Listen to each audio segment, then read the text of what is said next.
Welcome to Trivial Debates.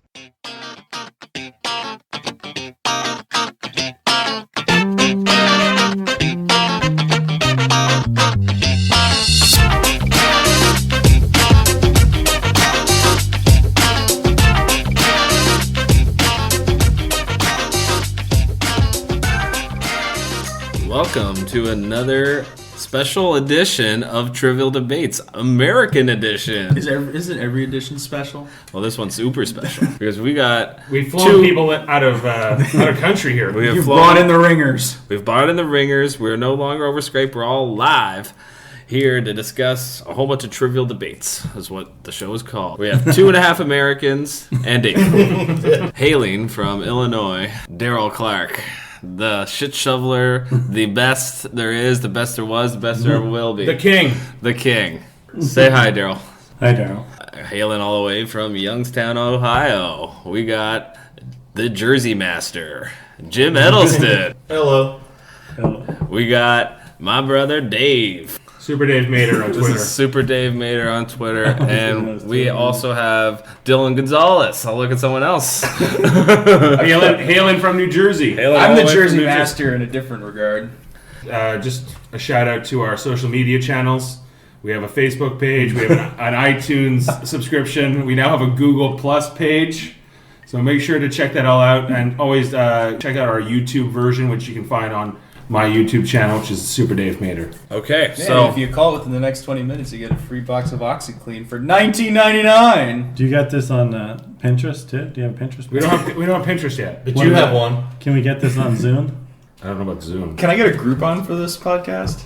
You know, we could discuss it. Yeah.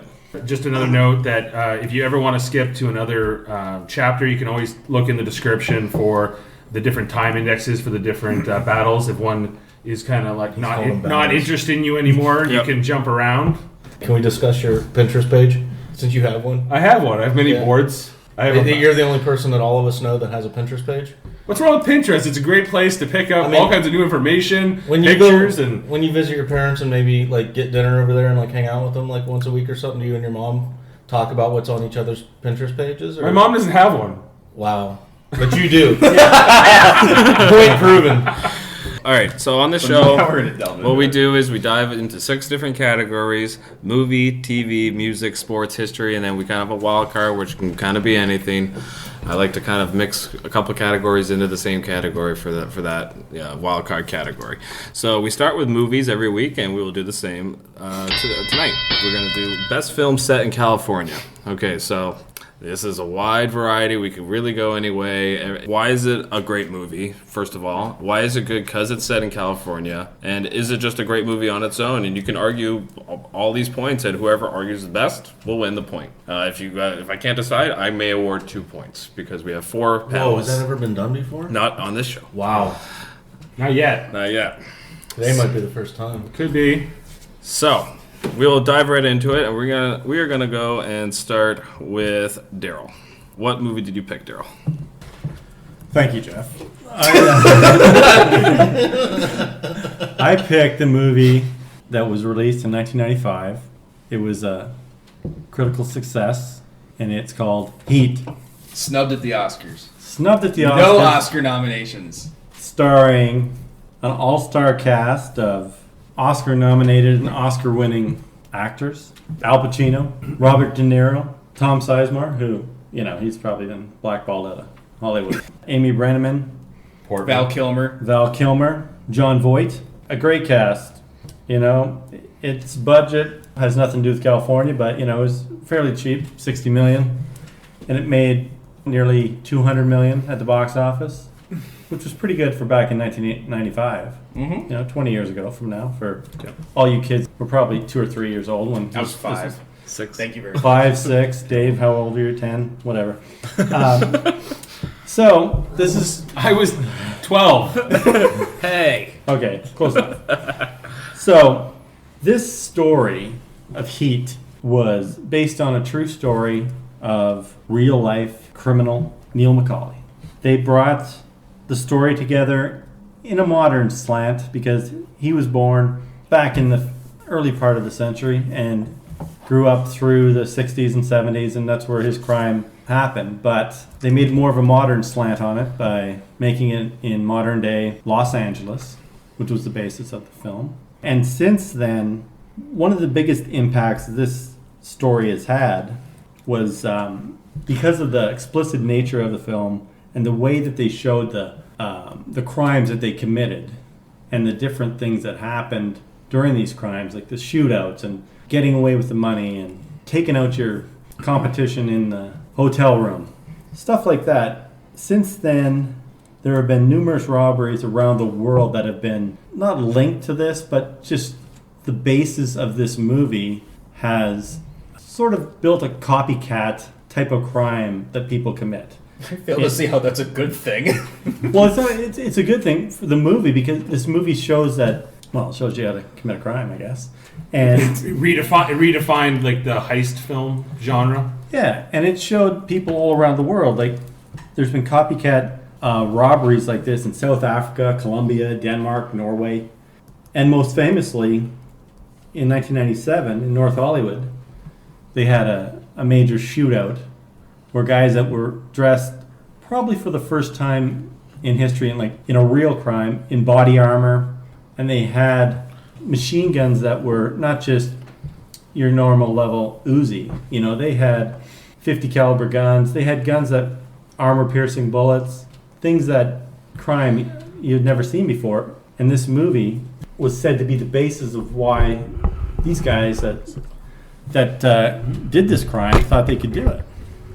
So I just think that with the impact that this movie has had on American culture since then, it has changed a lot of the way police react to things, and SWAT teams have been created in most cities, major cities across the U.S. and Canada and around the world, because they see this type of crime now and they need to be prepared for it. So this movie has had such an impact just on culture that it's on criminals, on criminals and just on overall culture, on the way things are, how police create different units and inside their police organizations, and just how people think of California too. You know, they think, especially after the 97 Hollywood shootout, you know, you think of that and you think that's some crazy shit, these guys going in there. If you guys have seen the movies that they've made about that 97 shootout, these guys were nuts. They shot out with all these cops until they were dead. Okay.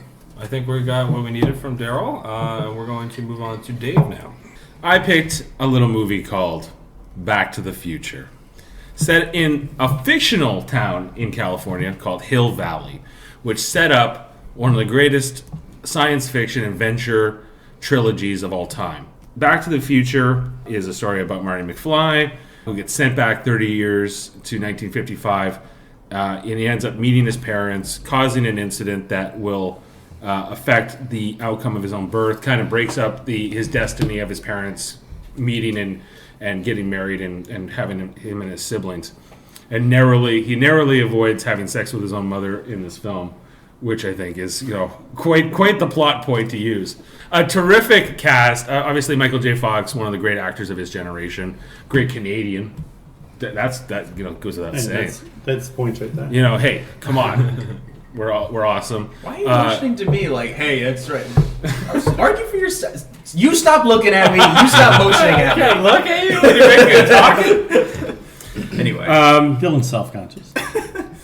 Christopher Lloyd, of course, brilliant in this film, basing his performance of Doc Brown on Albert Einstein and Beethoven, and combining that eccentricity, the 1.21 gigawatts, like that alone, like all the memorable lines. We're still talking about this movie today, and it is arguably, if not, it's arguably the best time travel story ever done in film. In fact, they did this on Movie Fights. They argued, what's the best time travel movie? Back to the Future 1. So right there, I think I have a bit of credibility there.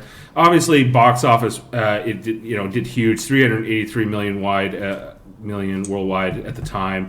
It has widespread critical acclaim. It has won Hugo Awards, Saturn Awards. It had the Academy Award for Best Sound Effects Editing. Even Ronald Reagan quoted this film in 1986 in his State of the Union address. You know, What did he say? That should take some points away from it. Depending on your political allegiance, that could work. This is the same guy that said that suggested the Star Wars program, and then ended his speech by saying, "I think that the Force is with us." Fuck you, Reagan. Fuck the 80s. Just because you weren't born then, you don't have to say shit about the 80s, Dylan. I think that the tagline for the film that Universal used was, "Are you telling me my mother has got the hots for me?" How bizarre is that? That was the tagline? That's an awful tagline. Why are you focusing on his mother? You got some kind of strange fantasy thing going on? Well, that's the movie. I can't help it. But it's set in California. It has a distinct California feel to it. I've been to California now. No place is like California. It's not like going to like New Jersey. It's a fantastic film across the board. Nothing else really that you need to know about it. Like other. Okay, I think we can move on. Yes, please. We are going to go to Jim now. He's next on the list. What did you choose, Jim? I chose The Lost Boys. Okay. Reason I chose it is back in the day when I was younger and seeing it, the movie kind of blew me away. I thought it was an awesome movie at the time, and had both the Coreys in it. The Frog Brothers. Yeah, exactly, Frog Brothers. Kiefer Sutherland. Another great Canadian actor. Yeah. If you want to throw Canada into it, sure, why not? But we're talking about California. Yeah. We're not talking about Canada. Just to throw out some numbers, $8.5 million to make it, $32.2 million made. Basically, it was set in Santa Carla, California, and the reason I picked it, because back then the whole, even though the horror genre has been around for a long time and whatnot, I think that was the first movie to really set the stage for the teen drama or whatever you would call it that everybody's focused on now. It was ahead of its time for that. I feel like Nightmare predated it. So, it's led the way for all the, glitter vampires and all that stuff back when, Lost Boys were just cool, badass vampires. The reason I picked it for California was because it showed, basically, the family moved there and was basically thrust into the California lifestyle. So the kids are trying to fit in, and through the movie you see, how the kids are trying to fit in, and then the gang of vampires comes along, but shows you the whole beach party scene, the whole lifestyle scene. There's two generations of kids with the Frog Brothers and the older brother Michael. So, the older brother Michael's in high school trying to get along with them with the beach scenes and the parties and the fires and all that stuff. And the kids are out, the younger kids are out doing the things they do, with the skateboarding and everything else, really focusing in on the whole, California lifestyle. And the reason I think it thrust California into it so well is because the characters played, a family from the Midwest that just, the mom had to move. She got a job there and basically, came from that Midwest lifestyle into the California, it's all good, bro, kind of thing. And there was no beaches, no parties like they had there. And it was just a huge lifestyle change and really focused on basically growing up in California. Had that guy with the wicked saxophone solo too. Oh yeah, that's yes. true. Guy was like super oily. But does it have an amazing score like Back to the Future? You never mentioned the score. Keep it in your pants, Mater. But yes, it actually did have a pretty good score with was it Who Are the Doors? Strangers? People Were Strange? Yeah. That's a soundtrack. But that's a song for the movie. Score. I'm talking like Back to the Future score, Jeff. Like right, but you made me think of that. Here we go. But your movie was made in a fake place, so I don't even see why it should count as California. But it's California, a fictional town. But yeah, because vampires are real. Oh, but by the way, Nightmare predates Lost Boys. Just say it. Nightmare on Elm Street. Yeah. I'm just saying it predates. When did it come out? That's not 84. I'm not saying it's vampires. Lost I'm saying Boys in terms is- of it being like a teen horror movie. Oh, yeah. no, I'm saying teen horror movie as far as setting up for the whole later years of Twilight and all that kind of stuff. Not the, all the mainstream things now. Friday the 13th or Nightmare on Elm Street was a phenomenal series, but I just meant it really was ahead of its time for that and thrust, those. I mean, especially like my generation that grew up. First thing when I seen Twilight, and I'm like, fucking Lost Boys, man. What? They could have kicked their ass. But how great were the squirt guns with the holy water? Oh, fantastic! Yeah, you had all that stuff. You had the squirt guns, the Frog Brothers with the crosses, and the spikes, the garlic. The vampire leader trying to get into the house where he was interested in his mom, where he gets invited in. The whole they really followed the whole lore of it, but really trying to, I guess, focus more back on the California aspect of it. Like I said, them growing up, being thrust into it, it really focused on how the kids fit in and grew up, and what the California lifestyle was for those two generations. So. Okay, Dylan, what did you pick for your California movie? I picked Memento, which takes place in L.A., Los Angeles, for those who know. Memento was released, I should bring up the more intricate dates. 2000, directed by Christopher Nolan, who would later go on to direct the Batman, the Dark Knight trilogy, Interstellar, Inception. The Prestige. More or less, like, incredibly talented filmmaker. Really good at blending, kind of like old school. What the fuck are you doing, Daryl? Daryl's playing trivia crack. Just continue on. It's good to know that Daryl doesn't care what I have to say. I'm listening.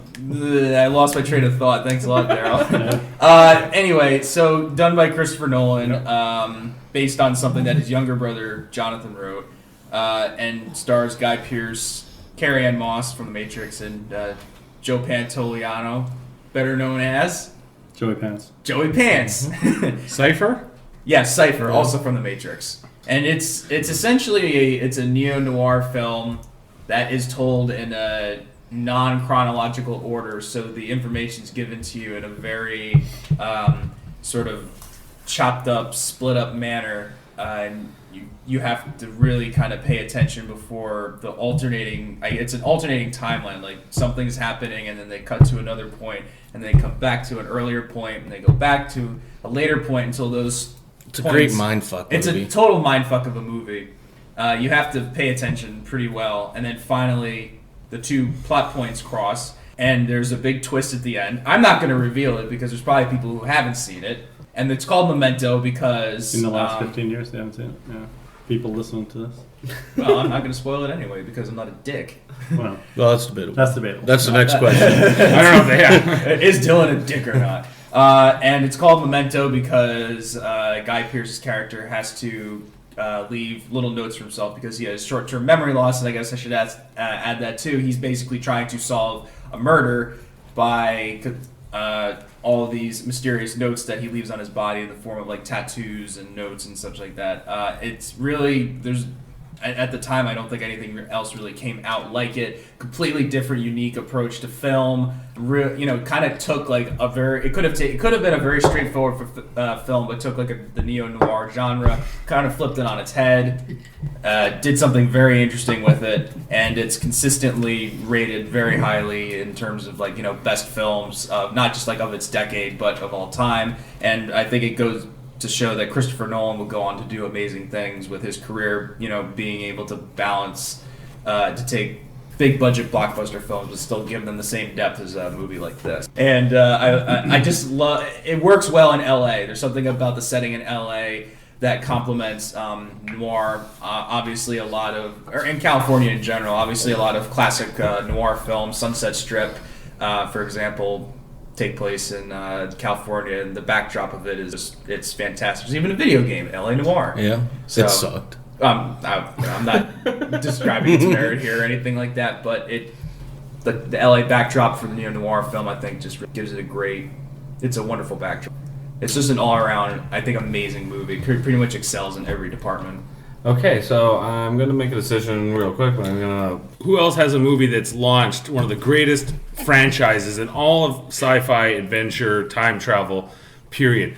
He talked about, there's like sort of a video game based off his movie. There's not. I did not say that. Yeah, he's something about that. I never said that. I heard a bunch of the talk. noir stuff. Yeah. I heard a bunch of talk about. Dude, all you want to do is fuck Marty McFly's mom. Make your point and go move on. Robert Zemeckis, like it's his masterpiece. Your movie, it was like it proved that Christopher Nolan could make an okay movie. God, you have the weakest argument. It's a gateway drug. It's a gateway drug into. What is your argument? My argument is your movie sucks. Your movie, Not according even to though the movie was great, it could have been set anywhere. Your movie's got a bunch of pretty vampires with like long that earrings. focuses on the lifestyle of California. Your movie could time travel anywhere it wanted yours to. is basically like kind of a Twilight archetype. It was kind of like the 80s version of Yeah. it. And my movie would kill all of your movies. Literally, we just shoot everything. I Your find it movie- funny that you have not argued his movie yet, which I think he made some of the best points. for his movie. It's a little bit too long. It's a little too long. It's drawn out. Yeah, they wanted to make it one movie, not have to split it up into three. Well, Year hey, Fast. there was only supposed to be one movie, and And then there's them fucking and the Hobbit people loved movies. it so much they demanded sequels. None of your movies have sequels. Doesn't need a Yeah. sequel. Yeah. Lost Boys had 2. And they were direct to DVD and sucked Still ass. sequels. He said there were none. They launched a franchise. He does have Yeah. a point. And one Barely movie that. solely about the frog. If we're Brothers. gonna compare franchises, mine wins. I think these two movies, where Memento and Heat, they didn't try to launch franchises. They're not those kind of movies. Whereas Lost Boys and Back to the Future are definitely those kind of movies. I just have a couple numbers here from Rotten Tomatoes. Back to the Future actually is the highest rated movie at 96%. See? Memento is at 92%. Heat 86%. And Lost Boys, I'm sorry, is at 72%. So it was Woohoo! It's a C. it's just passing. Yeah, it's barely a good movie. But that's against all movies. But that's not why I'm going to pick any of these movies. I think some of the best points were made both by Dylan and Darryl for why their movie is best set in California. I need a couple quick points. I'm going to decide within a couple minutes here. Why is your movie better than Heat? For being set in LA, especially because now we're talking about. They're LA. both set in LA, right? Yeah. Right. They're both set in LA. I think that just the environment that you see the movie in, it's not the LA. Well, first of all, it's the LA of like the late '90s. They're both set around pretty much the same time. But so you get an LA that's not the LA of now. It's not like that glamorous sort of LA that we all think about. It's like you get to see the seedier side of it. And I think that lends it really well to the characters in Memento.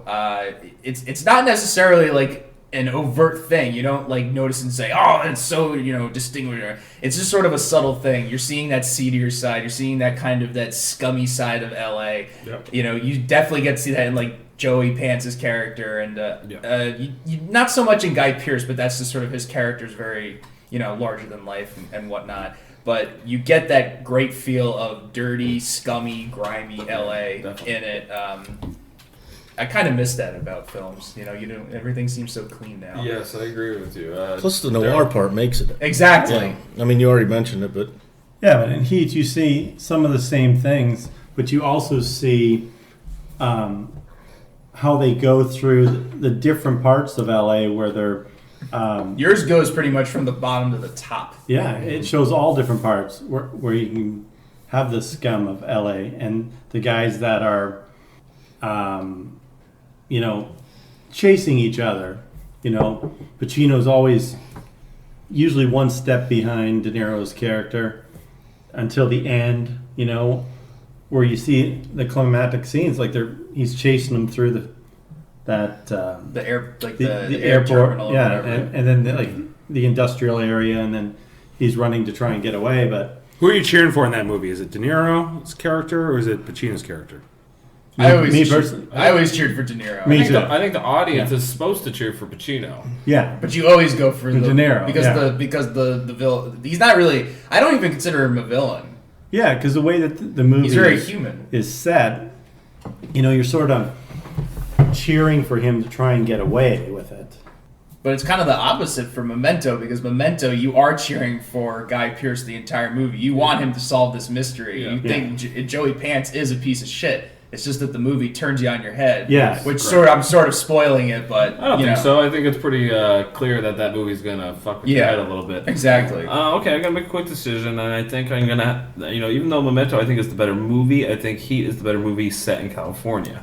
I think it best shows California. Memento is a fucking mindfuck of a movie, and it's just the canvas is LA, whereas Heat I really think dives right into LA crime, heist, police.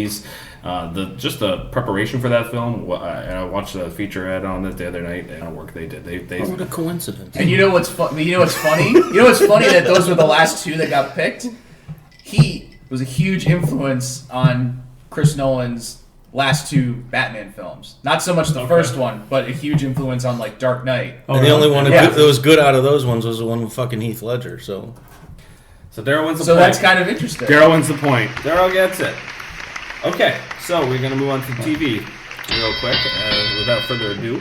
And my next question is, best TV show with the character in the title, in the name of the show. Oh, this one's over. So, all right, well, Dave feels confident. I'm going to let him go first. Yeah. Oh, well, I wasn't expecting that. Yeah. That's what I was going to say. Let's see what he's got to say. But Dave made that. I went a little bit outside the box because I'm a creative thinker and I kind of go in the unexpected way. Okay. And I went with a sitcom. A sitcom? Ooh, a sitcom. I went with, but the best sitcom I think maybe ever. Roseanne. Starring, of course, Roseanne Barr. And John Goodman, one of the greatest actors I can think of. Definitely one of my favorite ones. Laurie Metcalf, Sarah Gilbert. Michael Fishman, of course, Johnny Galecki, who would go on to do Big Bang Theory and take a whole lot of these cast members with him. And, of course, that's one of the top-rated shows on TV today. Yep. Roseanne's legacy is well-founded. Ran from 88 to 97. It features an Illinois working-class family. It was kind of like in that Archie Bunker style of going beyond what you thought a TV family should be. It dealt with real-world issues. It was the first TV show ever to have a same-sex kiss on TV. The 2 lesbians went. I know. But at the time, you remember how controversial it was? No, how was it? It was as controversial as when Kirk and Uhura kissed. Yeah, it was really. That was very super huge. controversial. It set So the first generation TV history with that.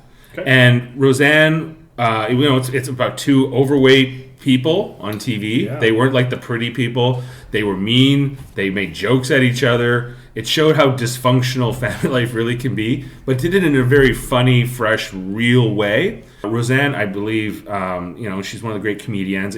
I picked a female, at the time that was very much outside of the archetype. I can't think of another female-led show before then. I Love Lucy. That was 30 years before it. Yeah, but that was whatever. A sitcom, a No. comedy, kind of like Roseanne was. It was nominated for Emmy Awards multiple times. Laurie Metcalf, who played the sister, Jackie, she won in 92, 94. Roseanne and John Goodman both won Golden Globe Awards for their performances of their respective characters. And the series won the Golden Globe Award for Best Television Comedy. So, also won a Peabody Award. It's extremely successful. His legacy is well known. Kevin Smith constantly talks about how much he loves Roseanne. That's why he cast John Goodman in Red State Show. So, for a little bit of he cast John Goodman because he liked Roseanne. He actually said that in podcasts. He's like, I love me some Roseanne. Of course, I love John Goodman and other things, but that's where I fell in love with that actor. And when I finally got to work with him in Red State, You're talking about the show, not her. Well, because he was on it. He was the husband. Yeah, He was Dan Connor. He was Dan Connor. was. And it has her name right in the title, Roseanne. Okay, So Dylan, I was going to pick you anyway. Oh, well, thank you, Jeff. It's very kind of you. You're welcome. Like your brother. He's a dick. Well, that's I love you. yes. I went with Archer, which is a far more recent show than Was that Sean Connery thing going on there? It was like Sean Connery into fucking who's the guy from Trailer Park Boys? Bubbles? No, the rapper. Oh, J-Rock. Yeah, J-Rock was like. I picked Archer, which is an animated comedy show on FX.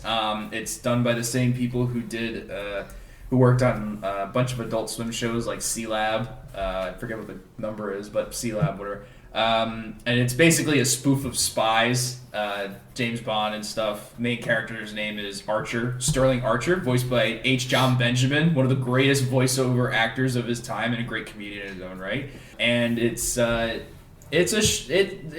unlike a lot of it's just a situational comedy, which I feel like you have to actually no, that's a bad argument point. The show is so good with its on point humor and timing and the way that their delivery. I cannot stress how funny this show is because the writing is so good, and it's obviously it's comedy. They poke fun at people. but it's really good. It's really funny. They have an all-star voice cast. You have people like a lot of people from Arrested Development. The mom from Arrested Development is on the show. The one who played the one with the crazy eyes from Arrested Development, Julie. I can't remember. But you know what I'm talking about, right? No, that's fair. Jeffrey Tambor's been on it. Great supporting cast. The animation style is fantastic. I feel like animated comedy has taken a real step forward within recent years. It's not something that I ever felt was very effective up until like I don't know, I guess like the late 90s with like Space Ghost, and I think that right now we're in a really good period for humorous animated humor. I think Archer's at like the top of its game. It's a show that I would love to see just keep going on. It's basically endless, and the thing is like, yeah, there's blood, there's violence, there's action, but there's so much humor layered in it that I think is just so fucking hilarious. And it's yeah, you even get fart jokes worked in there. But the thing is, as much as I love Archer and the character himself, it's the supporting cast I think is great. I love the character Pam. She's hysterical because she's insane. So I think just Archer in terms of comedic genius is just, it's unbelievably good. I think we're good. I think we got everything you need to right. get, Dylan. I think we have a lot of good points there. I'm going to go to Jim this time because Darryl went first last time. All right, I picked House. At first, like when it came out, I'm like, who the fuck wants to watch a show about a house? But the character itself is extremely entertaining. You love to hate the guy, but you actually like him. He's such a dick and treats his employees like shit. He treats his boss like shit. Treats everybody at the hospital like shit. He's given this dream job that everybody would love to have. This is the best show? Not his job personally, but it's like a dream job for, I guess, medical people or whatever. But so he's got a staff of people, and I think the thing that one of the most interesting things about it was he has these staff of people that are taking on a. The show itself went a different direction in the medical. It wasn't just a ER film or a medical show. It went beyond that. It went into diagnostics, which, you know, in medical field is an emerging field itself. But, you know, he had a team of younger doctors that he vetted until later on got rid of them, but different story. But it just, you know, the contradiction between all of them, the struggles that he put them through and constantly in conflict with each other showed you a lot about their characters and how they dealt with that conflict in each other, like basically always pitting them against each other. The show was entertaining. You know, his best friend on there, Wilson, he basically treated him like shit. And no matter what, Wilson still kept coming back, which I still don't understand to this day. But there was some kind of loyalty there that even watching a show kind of makes you scratch your head. You're like, yeah, I like the guy because he's a character on a TV show. But if he was my friend in real life, but Bossett, he ends up finally hooking up with and just destroying that. He basically destroyed everything in his life. And part of the reason he was a dick was he had to have surgery at one point, and the person that he was with in the relationship, you know, had to make a decision to save his leg, and, you know, lost all kind of muscle tissue and all there. And so ever since then he got hooked on Vicodins, you know, had those kind of problems. That played into the story plot a lot. So yeah, you have a diagnostic doctor that's treating you that's always high, and, you know, the plot and the story itself just twist and turn, and a lot of conflict, and just entertaining all the way around because it was something different and you know, the medical drama TV show that was never done before. Definitely. Okay. So and it was like 7 or 8 seasons. The guy, Chase, Robert Sean Leonard, that he was on the show. Yeah. No, he's the friend. Oh, he's Wilson? Wilson. Yeah. Okay, Wilson, yeah, from Dead Poets Society. Yes. Yeah. And from Swing Kids. But that movie fucking sucks ass. He played Wilson great. His father was a substitute teacher at my high school. No shit. In Little Midland Park, New Jersey. Okay. Yeah, so don't write that down, Jeff. That's a fun fact. So yeah. Dylan endorses my choice. Based off a teacher that's substitute. House is set in New Jersey. Yeah, good point. Princeton, New Jersey, right? Princeton, Princeton Plainsboro Hospital. Yeah. It's a Sherlock Holmes adaptation, is really what it is. Yeah, absolutely. And Wilson is. It's all about the puzzle. It's about solving a puzzle. That's all it is for House, is a puzzle. And it's kind of like it's not so much serialized until later on in the series. Right. At first, it's we're very much episode after episode solve this case. Yeah. And we're getting a little bit of snippets about House, which is totally fine. And even though everything they tried to say was autoimmune within the first 5 minutes, you know. Yes. Or tuberculosis. Yeah. Yeah. Test them for TB. Yeah, TB, yeah. Or lupus. Everything's lupus. Okay. Anyway. Okay, we've saved the best for last. So, Are you in the show? no, but I could have. This show named Darryl. The show I picked was voted by TV Guide on their 50th anniversary, the number one TV of all time. Number one TV show of all time. BJ and the Bear? By TV Guide, which is the Bible. Well, it used to be. You know, now that we have the internet and all the people can find stuff. TV Guide in the golden age of TV, before all of you were born, was the Bible. He's coming back to how fucking old he is. I know. And how we don't know anything. He's showing his age. It makes me tough in the judges. How can I say he's wrong? But the thing is, I don't need to talk shit about Seinfeld because it's I knew that's what he was the greatest show of all time. You know, we have 4 characters that every one of you can name here. Dave can't even name the fucking characters of his show. He just knows 2 lesbians. Yeah. Wait, you in Seinfeld? Is that your answer? Seinfeld. Okay, I was like, I don't think he said it. I did say it at the start, so even though you have those earphones on and you're listening to everything, try and listen a little closer, Dave. All right. And quit interrupting me, you guys. I'm trying to talk here. Yeah. Okay. So Seinfeld, everyone who's listening to this knows all the characters. They know Kramer, the crazy neighbor, George Costanza, the lovable loser. Mm-hmm. Sort of like Dylan. Is he lovable? Okay. Yeah, but I'm wearing Kramer's shirt. Yeah, I thought that was Artist Jim's shirt. Well, he stole it from Kramer. And no, Elaine, the crazy former lover. Have you noticed they're all crazy? Yeah, they're all crazy. They're all crazy. But the show, you know, created by Larry David and Jerry Seinfeld, is a masterpiece. It went on for 9 years, even though the first 2 years, you know, there was 5 shows the first year, 12 shows the second, and then they increased it to 23 shows for the rest of their run. And even though it went off in 1998, you can still watch it for at least 2 hours every day right now on TBS. It's the most syndicated show in the history of television. It's watched in over 85 countries around the world on all different networks. I watched it in India when I'm over there. You know, it's the best there is. It's just like me and Bret Hart. Is it in Indian? No, I would watch English. the fuck out of that. But it's like Bret Hart and myself. The best there is. Hold on, Dave. Let me do my catchphrase. The best there is, the best there was, the best there ever will be. So anytime there's a vote for the whatever it is, TV Guide or anywhere, there's a vote for the best TV show in the history of television, Seinfeld is the number one show. I don't think most people would debate that it is, rated the best show.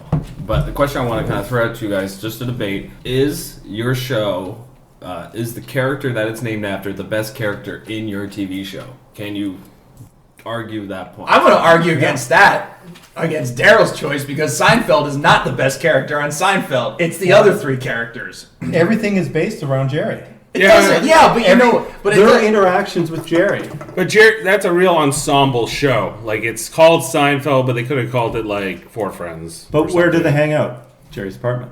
They do. It centers around him. He is like the star of the show. But the best. Yeah, but Kramer's got all the best lines. The best lines are not Jerry's in most cases. Like he had his fair share, but they kind of it's a 4-group thing, right? Okay. And Darryl, all you said was it was the best show. It's been rated the best show. That's all they need to say. No, but that's bullshit. But if you guys say it's an ensemble show, like in anything, like in sports, Wayne Gretzky, he had the most assists ever. More assists than anybody had at points. Mm-hmm. You know? Jerry was real whiny and nasally. And that's what Jerry was. Jerry was the Wayne Gretzky. I don't know how Jerry got all those hot women on the show either. That never made sense. Because he wrote the show. If you wrote the show, wouldn't you have all the hot women? No, that puffy shirt. Hey. I need to hear more arguments of why your show is better. To answer your question about could your character the best one and could it stand alone? House absolutely 100% could. He's the one that causes the problem, solves the puzzles. How is House the best show? You know, it's not really. It's a procedural. It's a procedural health show, like a medical show. I lost interest in it after maybe the 3rd season when they changed up the doctors and the new team came in.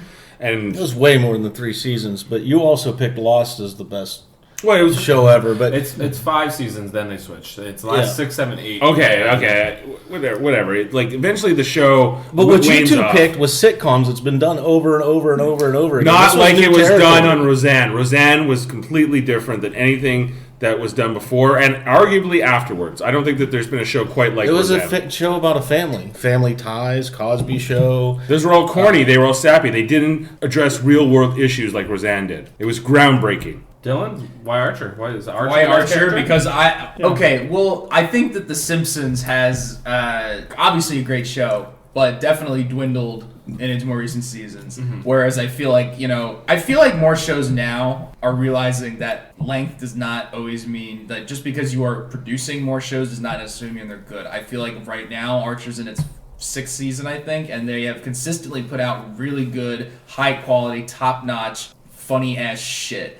And as I said, I think it all comes down to the writing. I think it comes down to John Benjamin, the lead actor in the show, is an incredibly talented voice actor. He leads that show with such vigor and virtuoso. He knows timing. He knows delivery. He is an amazing comedian. And you would know him immediately from his voice. If you saw him in real life, you'd be like, I don't know who that is. Most people recognize him for his voice work. And he completely knocks it out of the park for that sole reason. And he wouldn't be able to do that without the great writing team behind him. And he wouldn't be able to do that without the great showrunner, Adam Reed. So that's why I think Archer, and also I did suggest the only animated one. I want to say that. I want to point that out. I did the only one that's animated, which, I don't know, Dave's probably going to say, well, that's bullshit. It's just so easy. It's cartoons. No, there's a lot of effort into that, too. Okay, I'm going to tell you who I'm between right now. And I want real quick. I'm between Jim and Dylan right now. And I'll tell you why.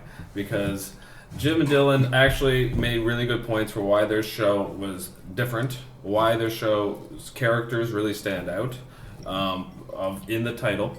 And I kind of just want to hear really quick, like I want to do this in just a couple minutes, why is Archer better than House and why is House better than Archer?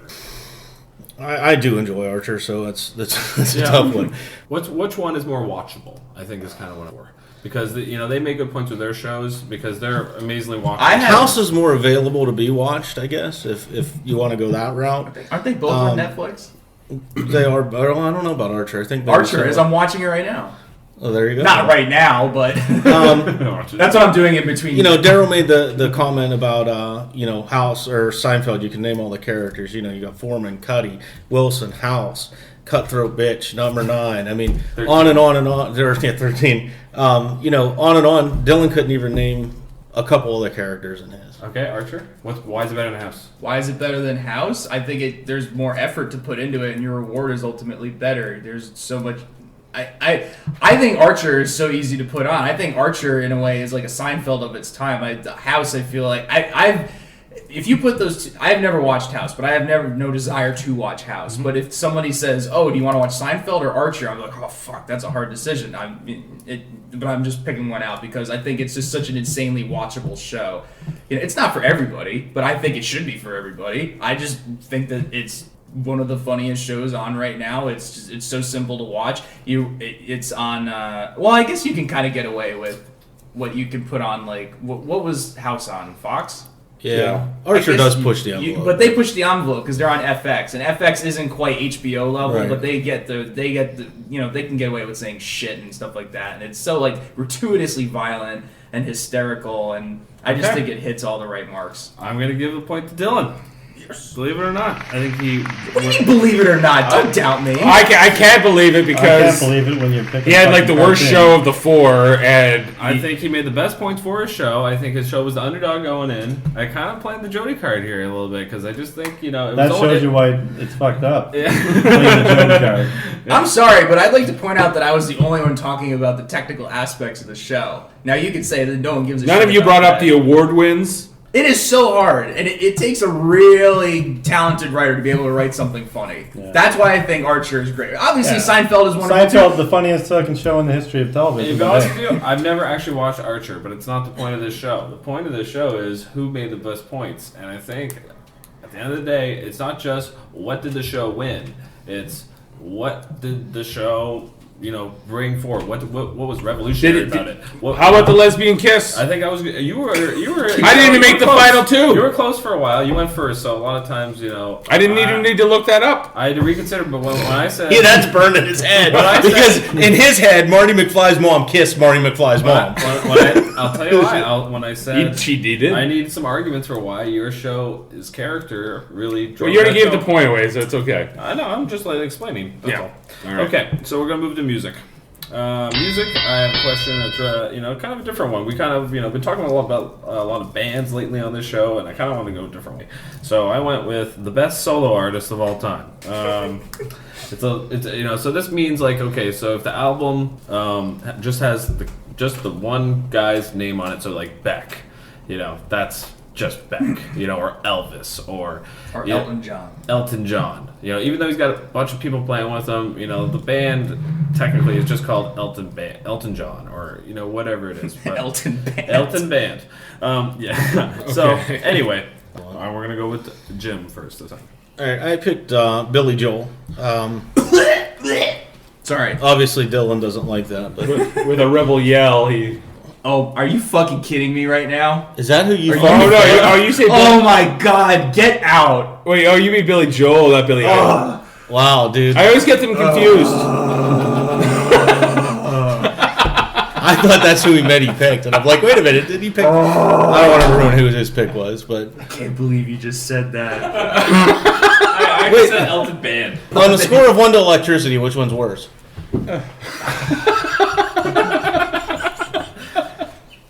Just go, Jim. Okay, to my credit, No, shut up, Dave. No. I've been mixing up Billy Joel, Billy Idol for years. Oh, well, first I'm hearing it. So, hey, that's not new.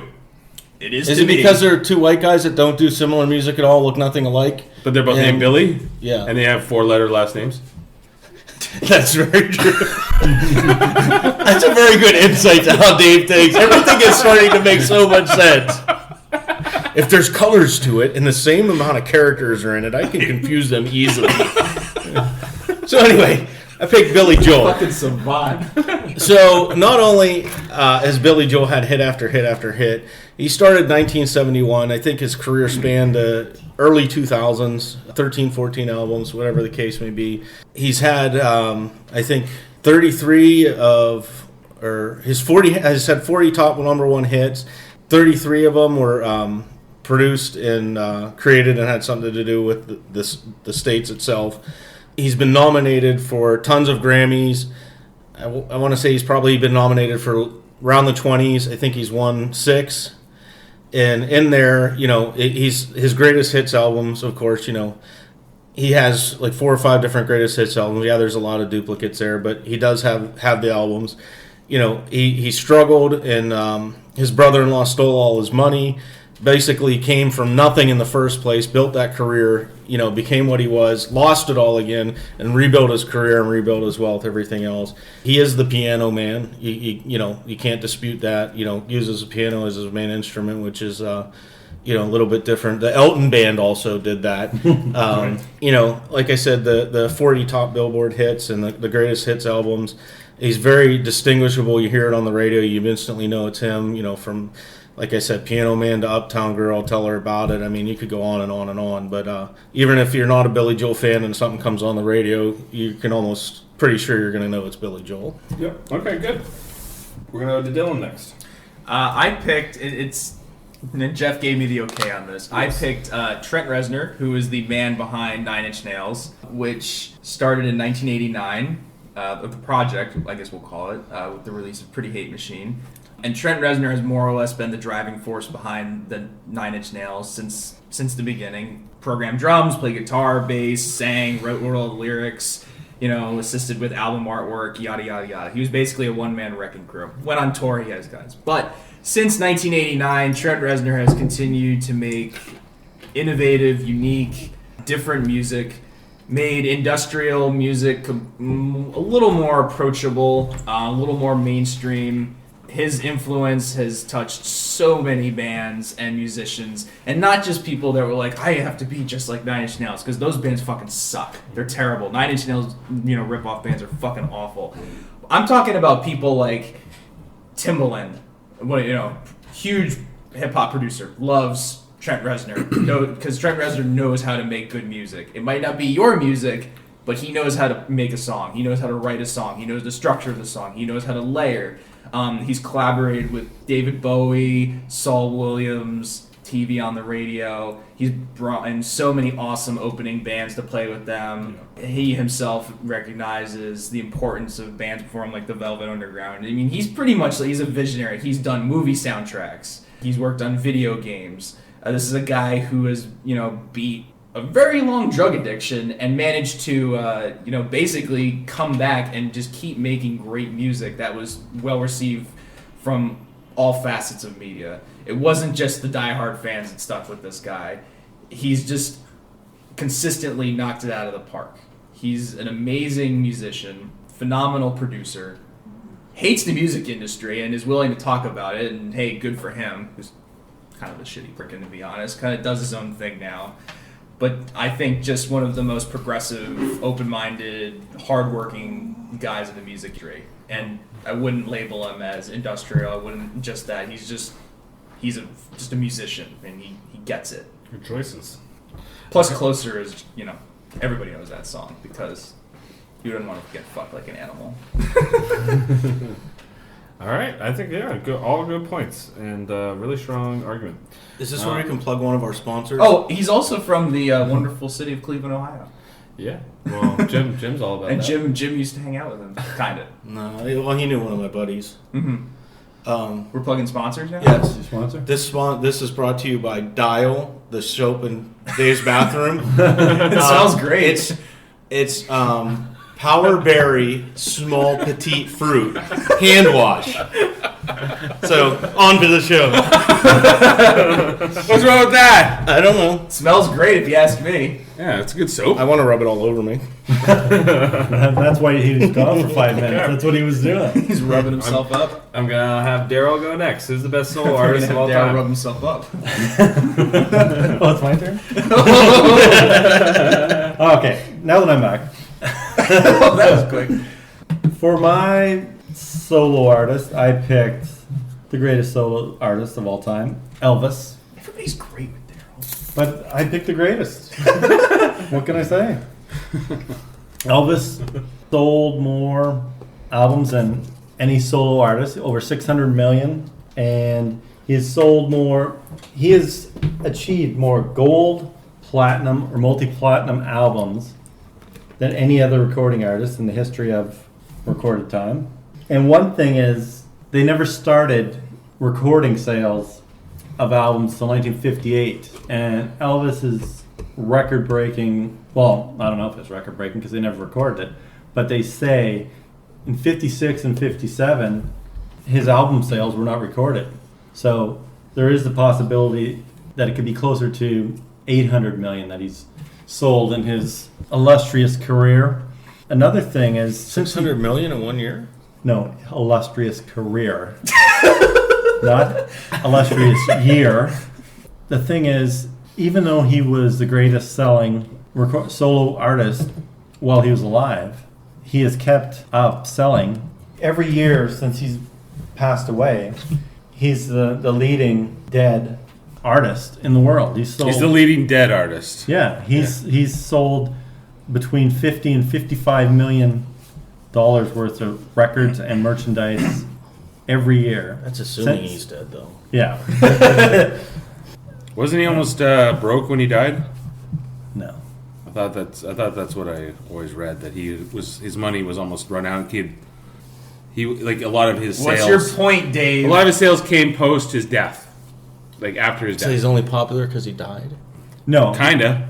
I think he was pretty popular during his life. Well, sure. A lot of people showed up to that. This is a guy who got banned from TV because people said his fucking his hips were moving too fast, Yeah. and they thought girls were gonna fucking wet their pants because his hips were moving too quick. Is that true? Can we corroborate that? Yes, it's true. Yeah, Everybody yeah. knows that. Oh, yeah. What did they wet their pants? Why? When he was on the Ed Sullivan show, they had to film him from the waist up. Yeah. I just want to know if it worked. If it ever went? If it worked. Why? You gonna try? If he could make them at their fans. Yeah. Elvis was also kind of against doing that. He's very much a Christian man. So Very conservative. Yeah, and he's also Wanted to fight the good war for God. and he also recorded 15 gospel albums, which were 15 of the #1 gospel albums in the history of gospel music. Oh, and he went out with Pretty good Christian man that ended up killing himself. He's on drugs. I don't want to make Yeah, an argument for it, but he's like in the he's in the Rock and Roll Hall of Fame. He's in the Gospel Music Hall of Fame. He's in the Country Music Hall of Fame. And one thing, he's got a fucking tract of land named after him. yeah, and not just that, like Stop artists supporting from him. all those, Gretzky has a parkway in Brentford. I made that but point. artists from all those genres use Elvis as a influence. You know, like the Beatles, Michael Jackson. He was so influenced by him that he married his daughter. You know, he wanted to be like Nick Cage. You know, was so enthralled with Elvis that he married his daughter also. This is a recurring theme. I know these guys. Well, They want to fuck Elvis like Christian Slater in True Romance. Like, if I had to fuck exactly. a man, I'd fuck Elvis. Would you marry his daughter too? Then I mean, you seem to be a big Elvis fan. well, if there was a chance, but she's already married, so And so are you. yeah. But if it was Marty McFly's mom, Dave. Would go. All right, all good points.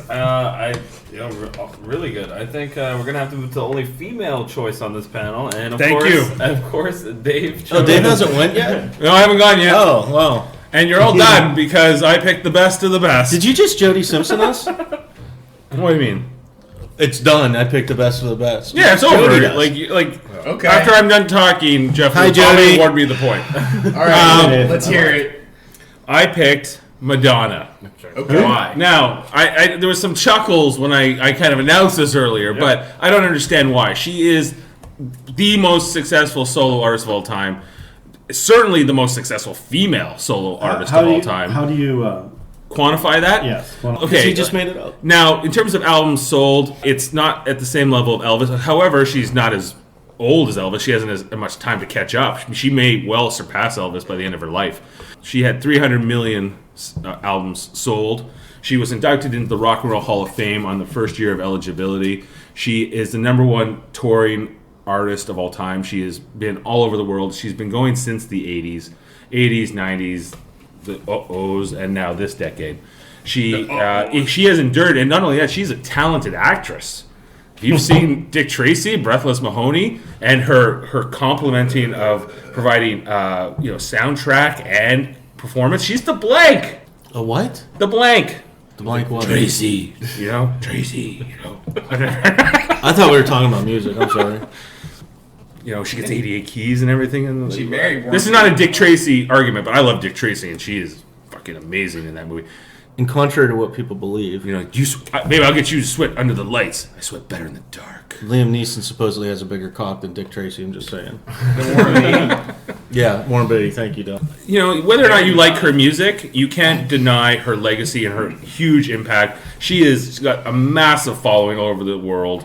She's been used in Bond films as for the title track and all kinds of things. Yeah, that's credited as the That you think that's the worst Bond song Fucking ever? terrible. Most Absolutely. people- No, it's got to the be worst like Bond it's song. got to be another one. most No, people say that is the worst Bond that song. it is the worst Bond And song it's a ever. terrible It's so Bond movie. memorable. No, it's not. why Yeah, it is. because it's awful. It's fucking dog shit. That movie's dog shit overall. The whole thing is It's dog not shit. because of Madonna. If anything, Yes. Madonna brought it to a new level.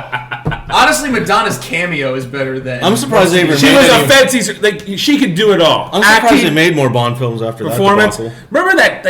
If you just think about her influence, like Reservoir Dogs. What are they talking about? Madonna. That song, "Like a Virgin." Very good point. Oh, that song, Like a Virgin. Touched for the very first time, and then they reference Lucky Star, and they're bringing like Tarantino, one of the greatest film auteurs ever, was referencing this in his very first film, which captivated audiences. Why would gangsters want to talk about Madonna? Because she's awesome and amazing. She is, but her propaganda machine spouts out numbers that are not verifiable. Propaganda? You know, Propaganda? her record company says she sold over 300 million. Right. But certified record Are you fact checking me? certified record sales only have it reaching not even 170 million. I don't know about I'm that. gonna be honest. Yeah. Right now, I'm between Madonna and Elvis, so I want to Yeah. hear the battle. Yeah, because there's just no. Okay. Like she can say whatever she wants, and she is a great artist. But Elvis was the most recognized man in the world while he was alive. Elvis has so many, like, Still, while he's dead. And while he's dead, I have to play People the see gender him. card a little bit here because I think that Madonna, being a female, especially in the '80s when she came out, she was and she revolutionized with that sex book and Truth or Dare, that film Truth or Dare. She completely pushed the envelope in not in a sleazy way per se. It was definitely called that at the time in pornography and all kinds of things. But she was revolutionary. Elvis, he moved his hips on TV. Okay, sure, but he also had every one of his movies was the same thing over and over again. Even though it was all it was basically just a video of his music. They would just have some kind of plot, videos. throw it in, but it was like the top grossing movies in the top 10. They were Can like you the quantify music that? videos. Yeah. Gotta say, Plus, how many people go out and impersonate Madonna? If somebody Yeah. says, I want an impersonator, what's the first thing? Elvis. Yeah. And you look in Boom. Vegas. I don't know about that. Vegas. I'm going to go Madonna because Madonna's over here. Elvis has. How many people go to visit Madonna's house? Elvis has contenders. Okay, as a male artist, there are plenty of people you can point to and say, well, he might be a better solo artist, male solo artist. Who's better as a female than Madonna? Who Beyonce. comes close? Who's number Beyonce. two? Tina Turner. Beyonce? Yeah. Come Tina on, Turner. that's weak sauce. Tina Turner. Bodyguard. Tina Turner. Fuck the Bodyguard. That's Whitney I'm Houston. saying. Whitney That's Whitney Houston, you fucking idiot. Whitney Houston. Whitney Houston, maybe Tina a Turner. distant second, Aretha Franklin. right? When Madonna Well, if she had the same record company, they'd be neck and neck because they'd be fucking You inflating think her it's- numbers too. Okay, but you know what? Elvis, he's a Okay. dude. White dude. wait, I want to hear Hillbilly. This is how I'm going to side this, and it's not really subjugated to music here. But who was a bigger sex symbol, Elvis or Madonna? ooh, Elvis. How many for Madonna? Like they didn't change a whole TV show and cut you off at your fucking waist. it was the '50s. It doesn't matter. It's sex. It was Elvis was the number one sex symbol in the world. Madonna. It was just because of the culture of the time, and and Madonna went completely beyond that, and it completely changed our mindset. If anything, Madonna was more revolutionary in that sense. Maybe Elvis started the ball rolling, but Madonna brought it to a whole new spectrum and defined Western attitudes towards sex in a huge way. I need to inject here because I'm going to So play do I. I'm going to play the gender card here. Any dude, preferably a moist spot, will fuck just about anything. Okay? Elvis had chicks fucking screaming, chasing him everywhere. Everywhere. Who were bigger sex symbols, the Beatles or Elvis? That's a hard one to debate, right? Yeah. I think I have to give it to Elvis here. I'm sorry. Yeah, and I could say call Yeah, up but your- call Madonna up your mom redefined herself and ask almost her every single if she year, can and it remember was the first time she accepted saw every Elvis. year. Everybody found the new Madonna to be sexy. And also ask her the current Madonna's not if she so can sexy, remember but where like she was when Elvis redefined died. herself from 1980 whatever till the 90s. Jim made a great point. But you know, my biggest issue with Madonna right now is that whole thing Yeah, where but she it's said, so easy for a guy to just be like, yes, I want women to find me attractive. But Madonna wasn't like men. It wasn't just men that Dylan's wanted making a good point, Madonna. too. It wasn't just men that wanted Madonna. She applied Okay. to so many other things. Both get the point. That's what I'm 2 saying. points! 2 points. Madonna! Lucky star. First I time can't in the believe- show's history, I'm awarded 2 points. They were both really good. I told you it was going to happen tonight, Dave. Yeah. I could. All Is that a turtle around Dylan your brought neck? it back for you. I just want you to know Yeah, you that. owe me. Is that a turtle around your neck? And he's going to pay you back tonight. What Madonna? We're going to put a Madonna soundtrack on. What like a Madonna are we playlist. gonna fall asleep? Let's to? just say Dave and Dylan seem Like a little a bit virgin. friendlier than normal. It's definitely ending to like a virgin. They like Madonna equally, I guess. I guess. Okay, Yeah, so Dylan won't be singing like a virgin tomorrow. we're gonna move on to the sports category. Okay, and for this one, Backing out of I this. changed it up a bit. We're gonna go with a hockey question again, and again it has to do with championships. My question was, what is the best team and year to win the Stanley Cup? So this time I'm gonna start with Dave. Can you just start with me? Because Yeah, mine is Well, so all short. right, Dylan. And I don't really have. Dylan is going to be short. Okay, so we'll go Dylan, and then we'll go Dave. All right, Okay, so okay. I like hockey, but I just kind of got into it, so I don't know and I said this before, I don't know the history as well as the rest of the guys, so I really kind of started to pay attention more. So my answer, you know what, probably a fucking terrible answer, but whatever. I'm going with the 2013 LA Kings Devils, with the LA Kings winning. I'm from New Jersey. I'm a Devils fan. I was totally rooting for the Devils that year. I thought they played excellently. What year did you say? 2013, or am I off by a year?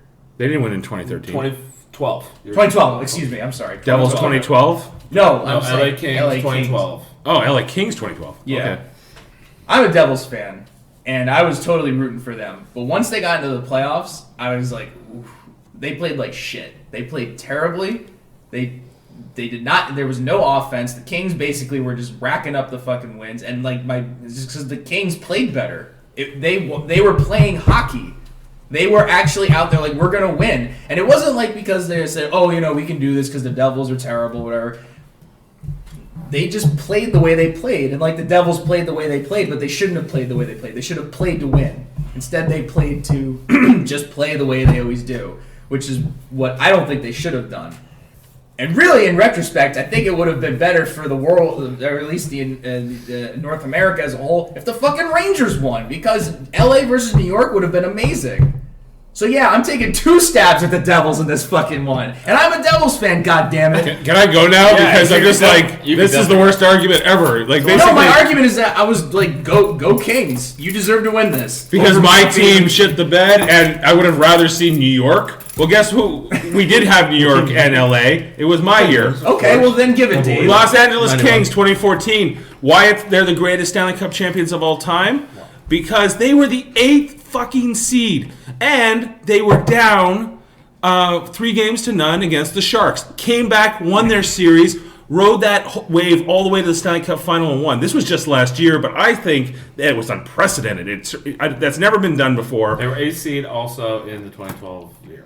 They were 8th seed again. Well, coming back 3-0. But coming back 3-0 makes it especially unique, yeah. And it just showed their perseverance. And the Sharks couldn't do anything. They but didn't in the previous year that they won, didn't they win each series 4-0?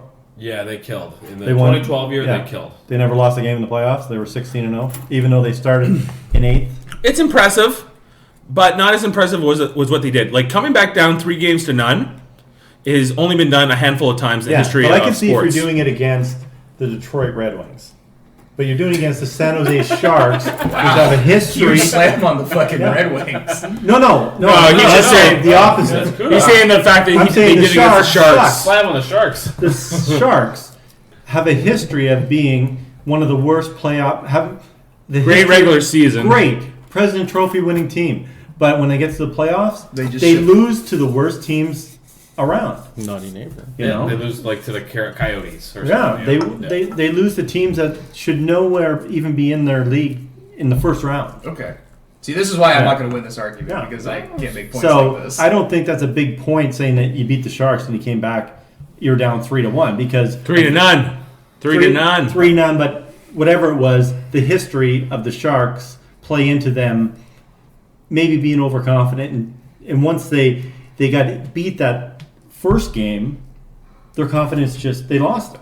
And they just don't have the leadership. All right, well, I want to hear Dave finish his point. Okay, well, you can argue that, because it's the Sharks and they're known chokers, that maybe you can give some consideration to that, but it's still impressive nonetheless, and it's only been done a handful of times in the history of hockey, and this was one of them, and they came back, and then they finally faced the Rangers, who have arguably the best goalie in the world, and Henrik Lundqvist, certainly the highest paid goalie that's out there right now. So but he has 0 Stanley Cup rings. So winning in the playoffs means nothing.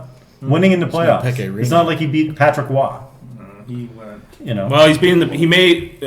Lundqvist's career hasn't over yet. He's made one final now, but he's the highest paid goalie in the NHL, and therefore consideration be given that he's the best in the game right now. Well, last year Jay Cutler was the highest paid player in the NFL, and he sucks. So, how much? All right, Darryl, shush. Before Jim goes, I just want to make some points here.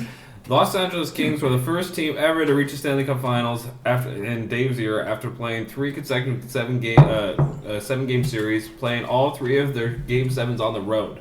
So that's pretty impressive. Like being an 8th seed is hard. Like I don't think the Kings did it first in Dylan's year, yes, but to do it again after being down 3-0 when it looked hopeless.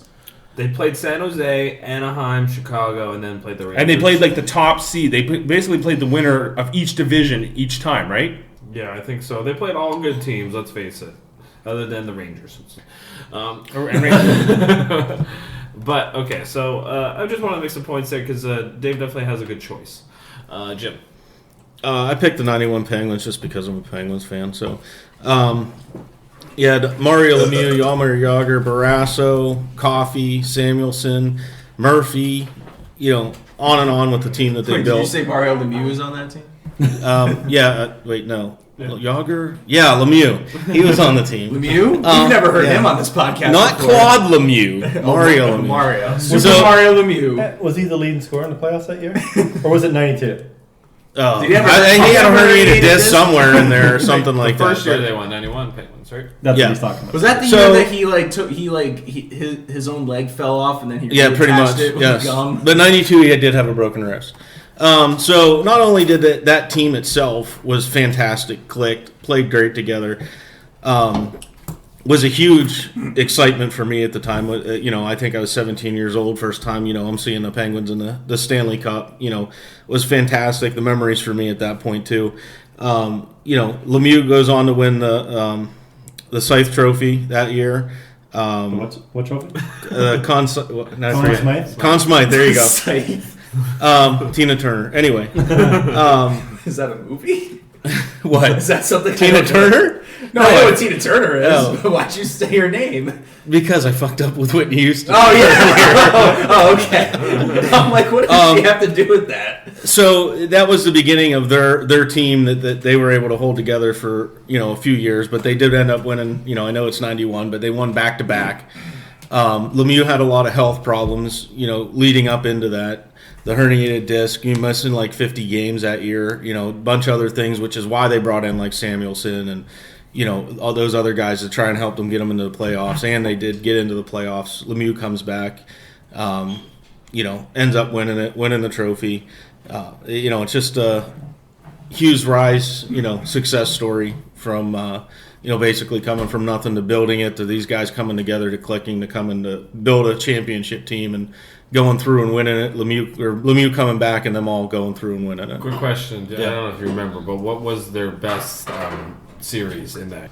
I have them here. They played the Rangers. No, they played New Jersey, which it went 4-3. They played Washington and went 4-1. They played Boston and went 4-2, and then they played Minnesota. Which one was the best? Which one was the best series? Because I don't know enough about this year. I got to go with Minnesota, and you're probably gonna roll your eyes because I harped on it so much the last time. Yeah.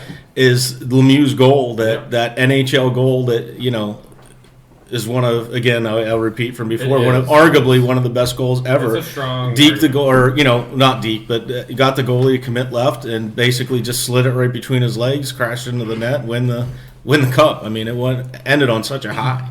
Yes. So, it was just exciting. And like I said, of being a Penguins fan, of course, I did pick them, but that made it that much more exciting for me. Yep. Okay, we're going to go to Darryl because he always picks the best. That is correct. The team I picked, which is a team that Dave Mader loves nearly as much as me.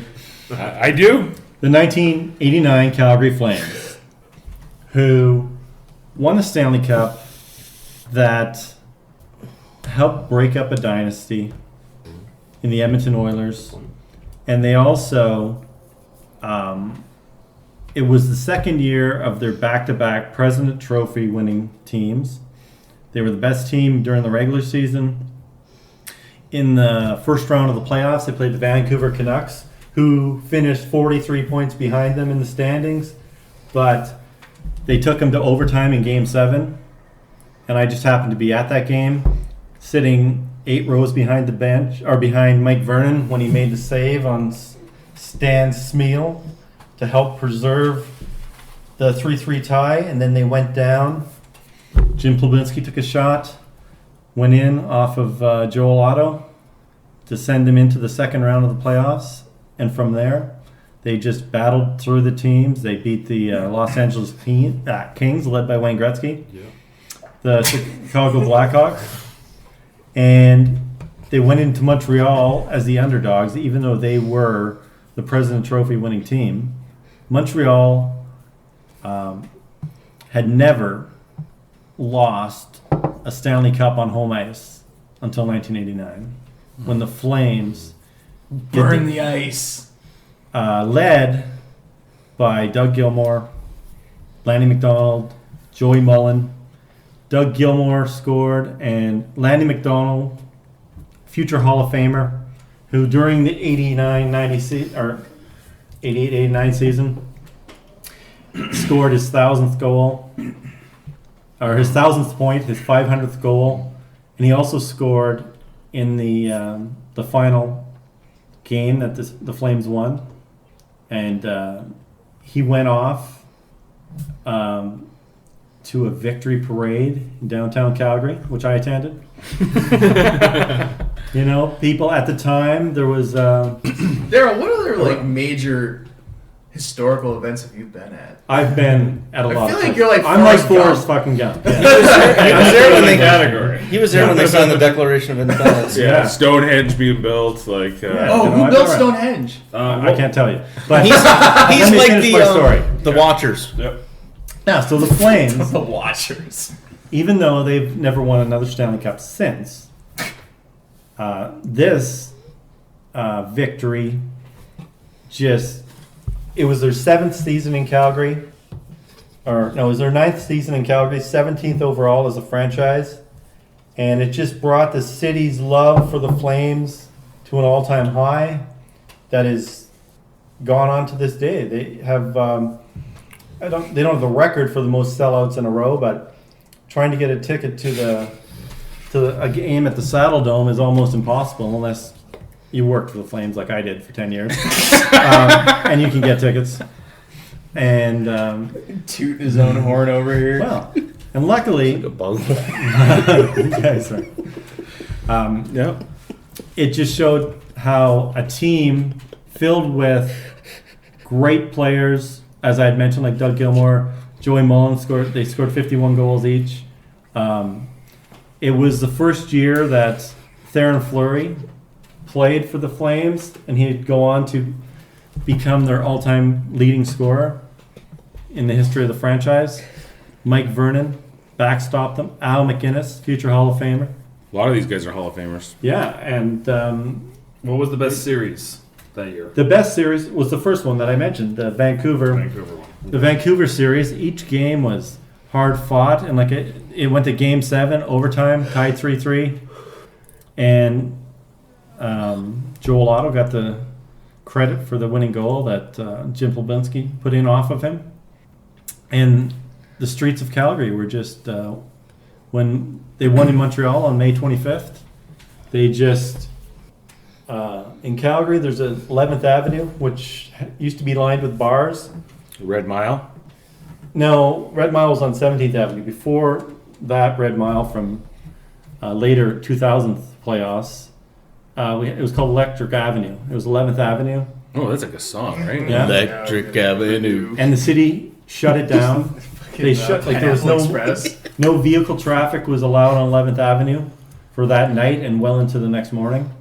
And there were literally hundreds of thousands of people in downtown Calgary celebrating. I was there. I saw it with my own eyes. He witnessed it. He's always there. He's fucking always there. So who fucking shot JFK?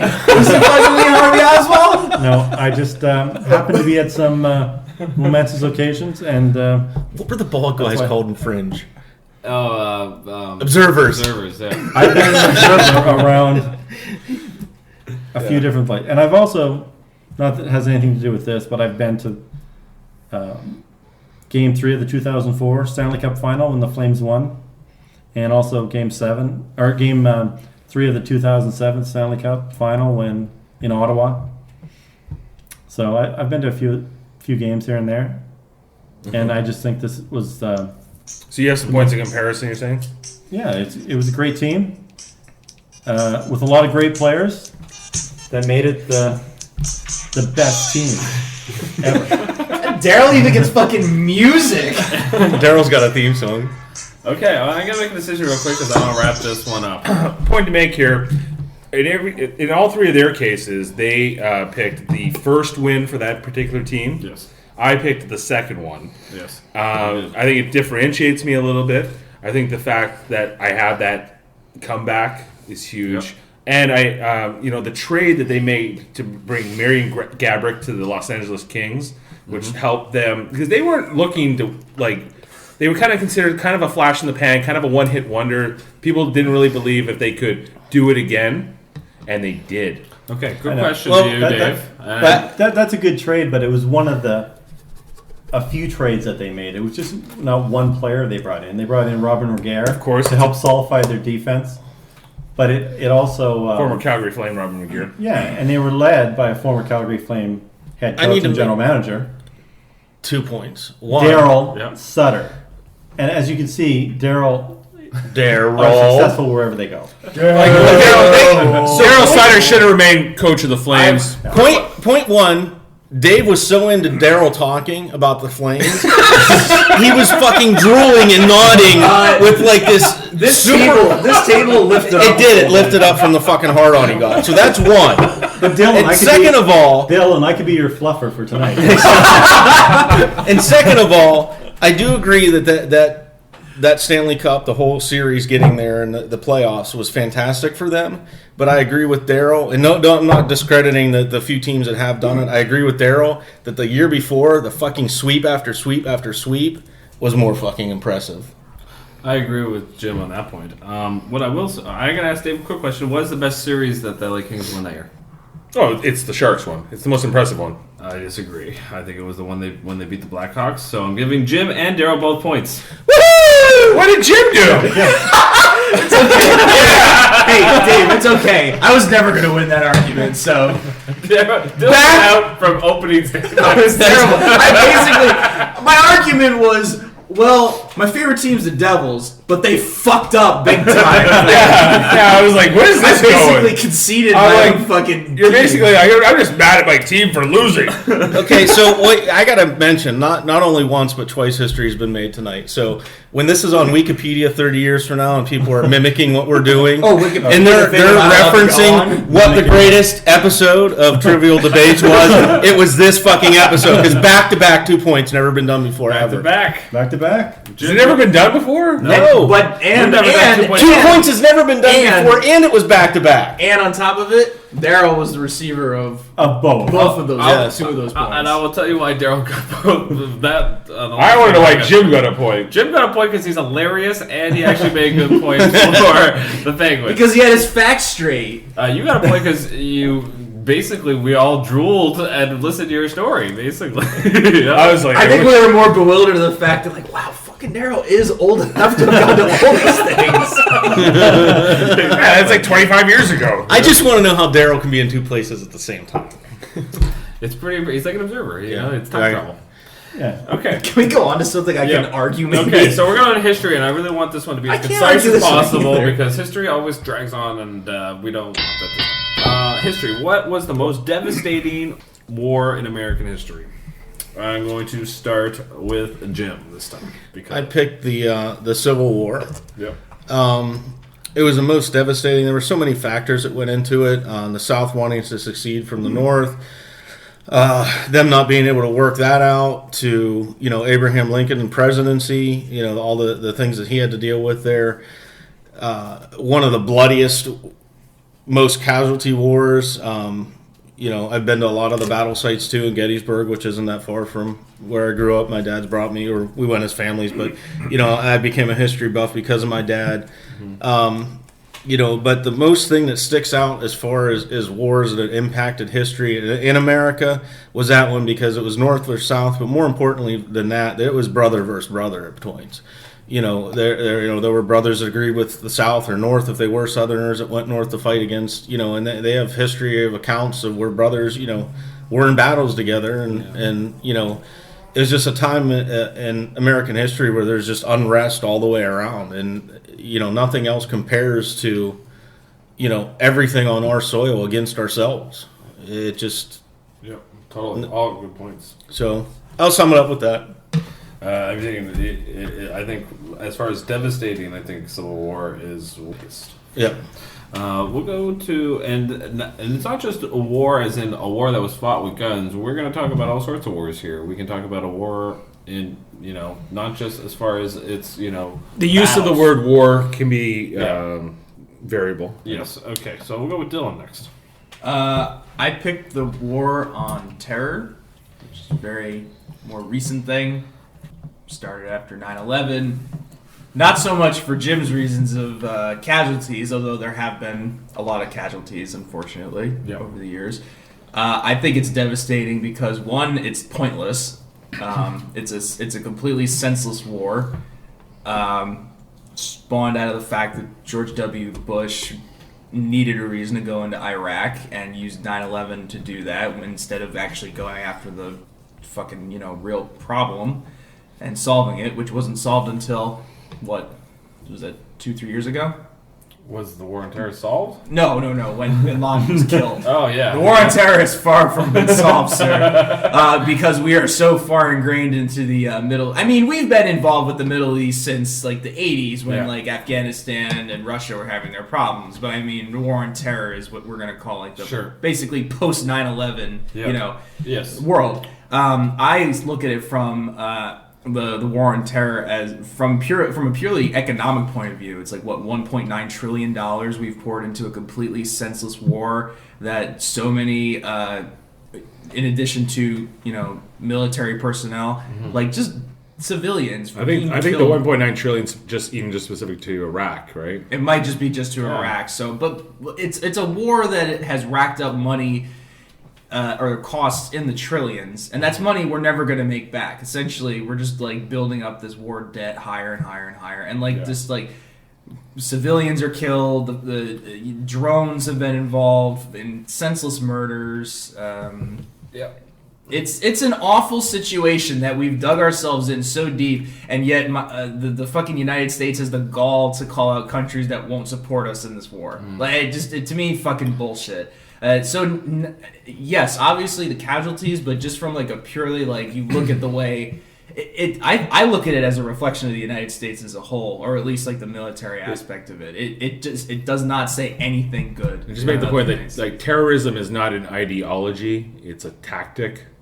Yeah, I mean, and you can have homegrown terrorists too.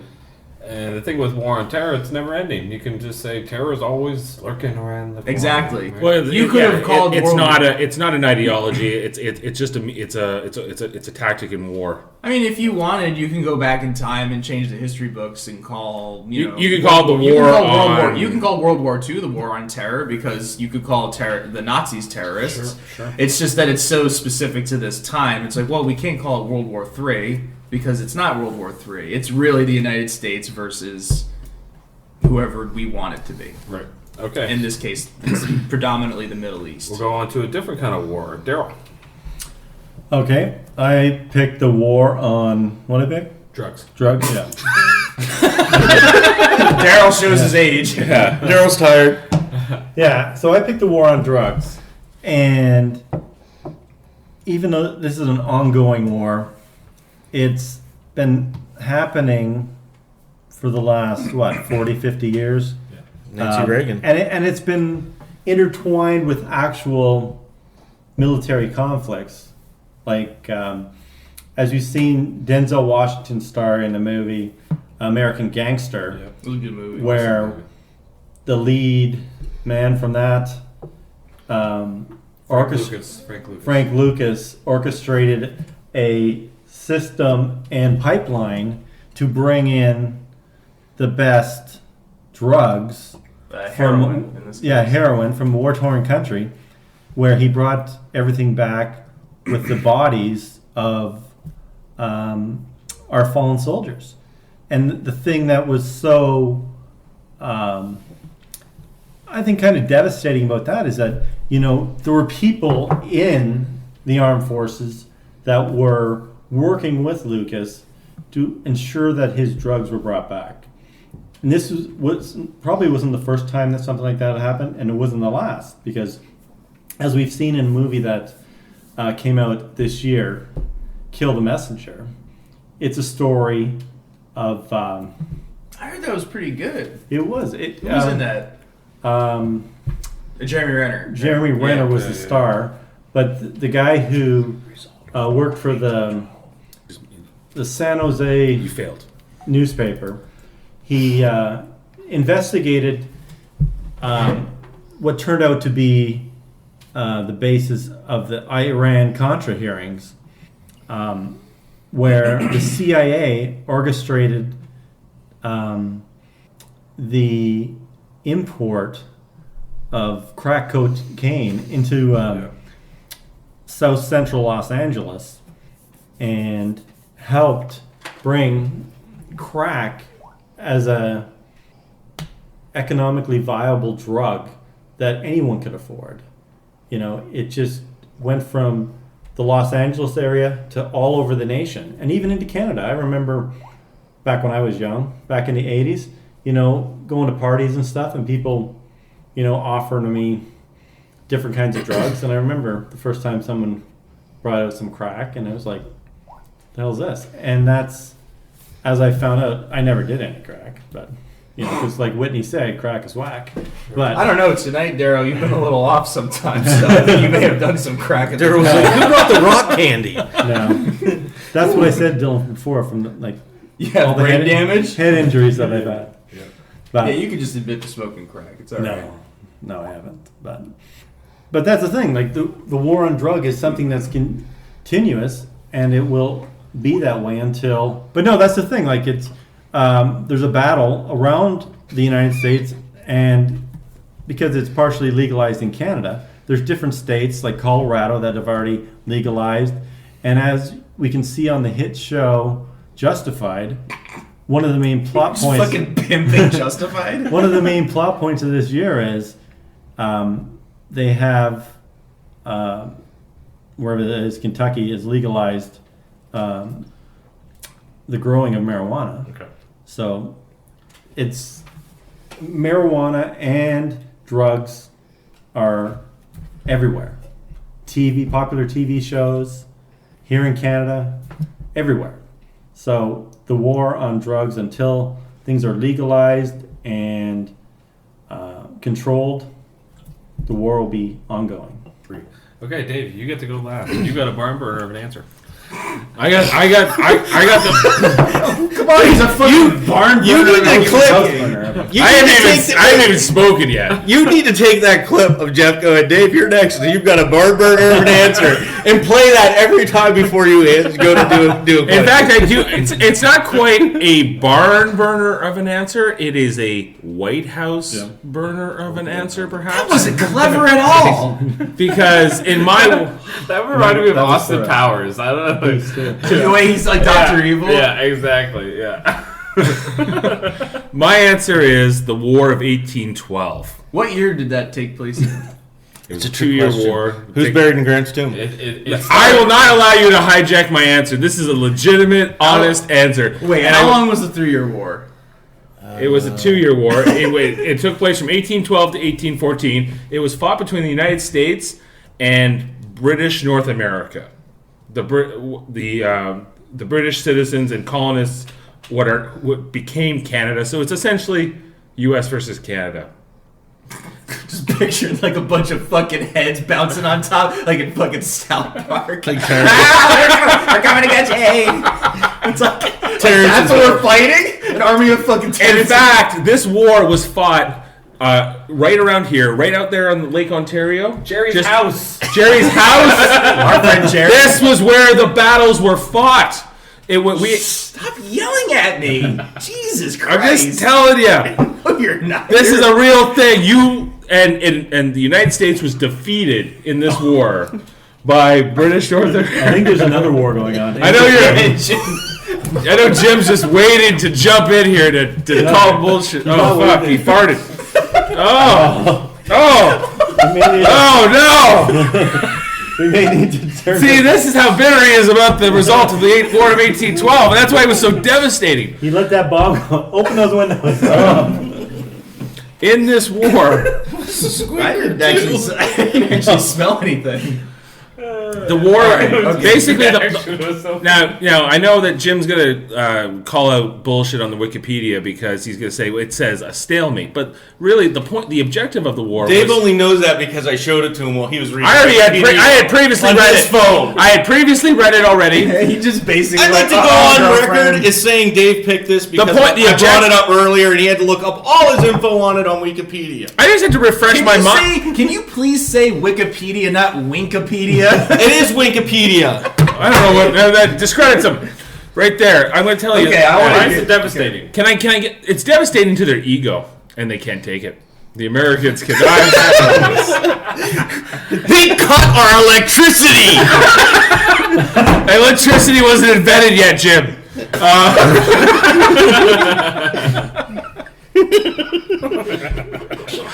The point of the war was for the United States to conquer Canada, or the Canadas, as they were known at the time. Instead, what it did was create a backlash of the British colonists that lived here at the time that would become Canadians. It created a massive Canadian identity and an opposition to the United States, and that is what we live in today. Wait, you got fucking real passionate about fucking maple syrup and moose? I only wish I had Jerry here to fucking help me argue this point. Yeah, you can have that shit. Tomorrow, Jerry will be there. Jerry could argue it intelligently. Bam, bam, shots fired, asshole. Jerry's argument would be actually less. It would be more abrasive. It would be like, Americans suck. I hate them. I would agree with that, though. Yeah.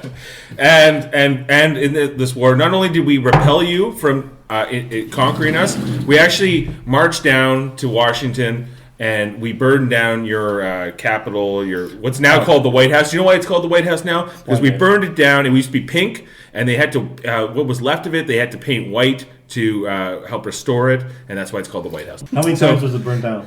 Okay, since you brought it into it, I'd like to refer to the thing that you said. Result, status quo with no boundary changes. Military stalemate. We win. Defeat. So, there you go. We won the war. In fairness, the Americans did come and burn York, which is present-day Toronto, which you guys won that. They didn't do a good enough job. All right, Jeff, make your call. I'm making a call, and believe it or not, I'm going to give it to Dylan. What? Are you fucking kidding me? No. All right, okay, yeah, yes, you're obviously right, Jeff. The War on Terror. War on Terror. I'm giving it to War on Terror because I think he made a lot of good points all around. It's been the most devastating, and it's nonsensical, and it will never end. At least all these ones will probably end. And War on Drugs, I think, was close second, but War on Terror is never going to end. Let's face it. No, So we've dug ourselves deep in the most hole. devastating- You were never gonna give it to Dave, were you? You know what? That's hilarious, though. I have something to plead here. You're not gonna fart. If you're going to go on the basis that it's never going to end, it's pointless and all that, Yeah. this has to be history done again during this. Yeah. You need to give Darryl another point because War on Drugs is senseless too, and and it hasn't ended. Fine. You got to see three Wait, times hold on. history Hang on. redone. We might have to give out 3 points because I'll continue to wage war against the South because it sucks. Wait, are you giving Darryl an extra point? Daryl can have an extra point. Yeah, I'm giving him the extra point. 3 times, unprecedented. My with question 3 is, different people. Yes. do we even need to play the next And- round? Yes, we do. Fun fact: who's the Because- only person to win back-to-back Because to back you guys can tie points Dylan. We can tie him? Yes. for double points? For second. And this is what I'll Because do. I'm I will first. do this. I will give double points. If you win this category on your own, you get 2 points. That way, you know. Without That's never been done before either. No, I'm changing the rules. But if they get double I like points, when all they can Jeff's the do is moderator. all Dylan can do is tie me. No, Dylan. No, well, I have no, 4 but points, no. brother. Yes. So But Dylan's still it in goes this? It goes to a quick speed round after that. Yeah. Quick. Quick.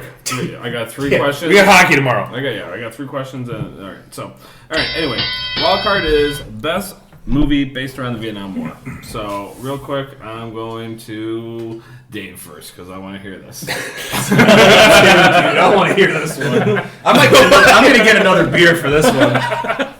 Can you grab me one too? Yeah, gladly. What are you drinking? This stuff. The best movie based or picturing or featuring the Vietnam War is Forrest Gump. Fucking bullshit. Okay. And I'll tell you why.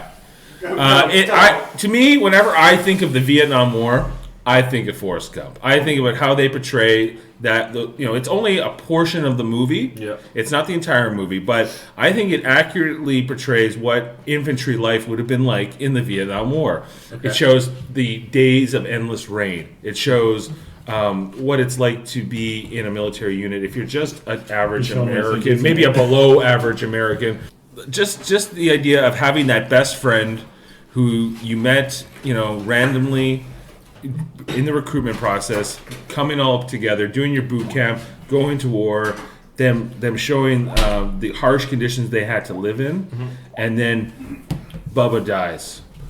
Remember Bubba? And then Bubba dies. Something bit me, right? Yeah. Shit. None of that sounds like fucking Vietnam to me, but okay. Right?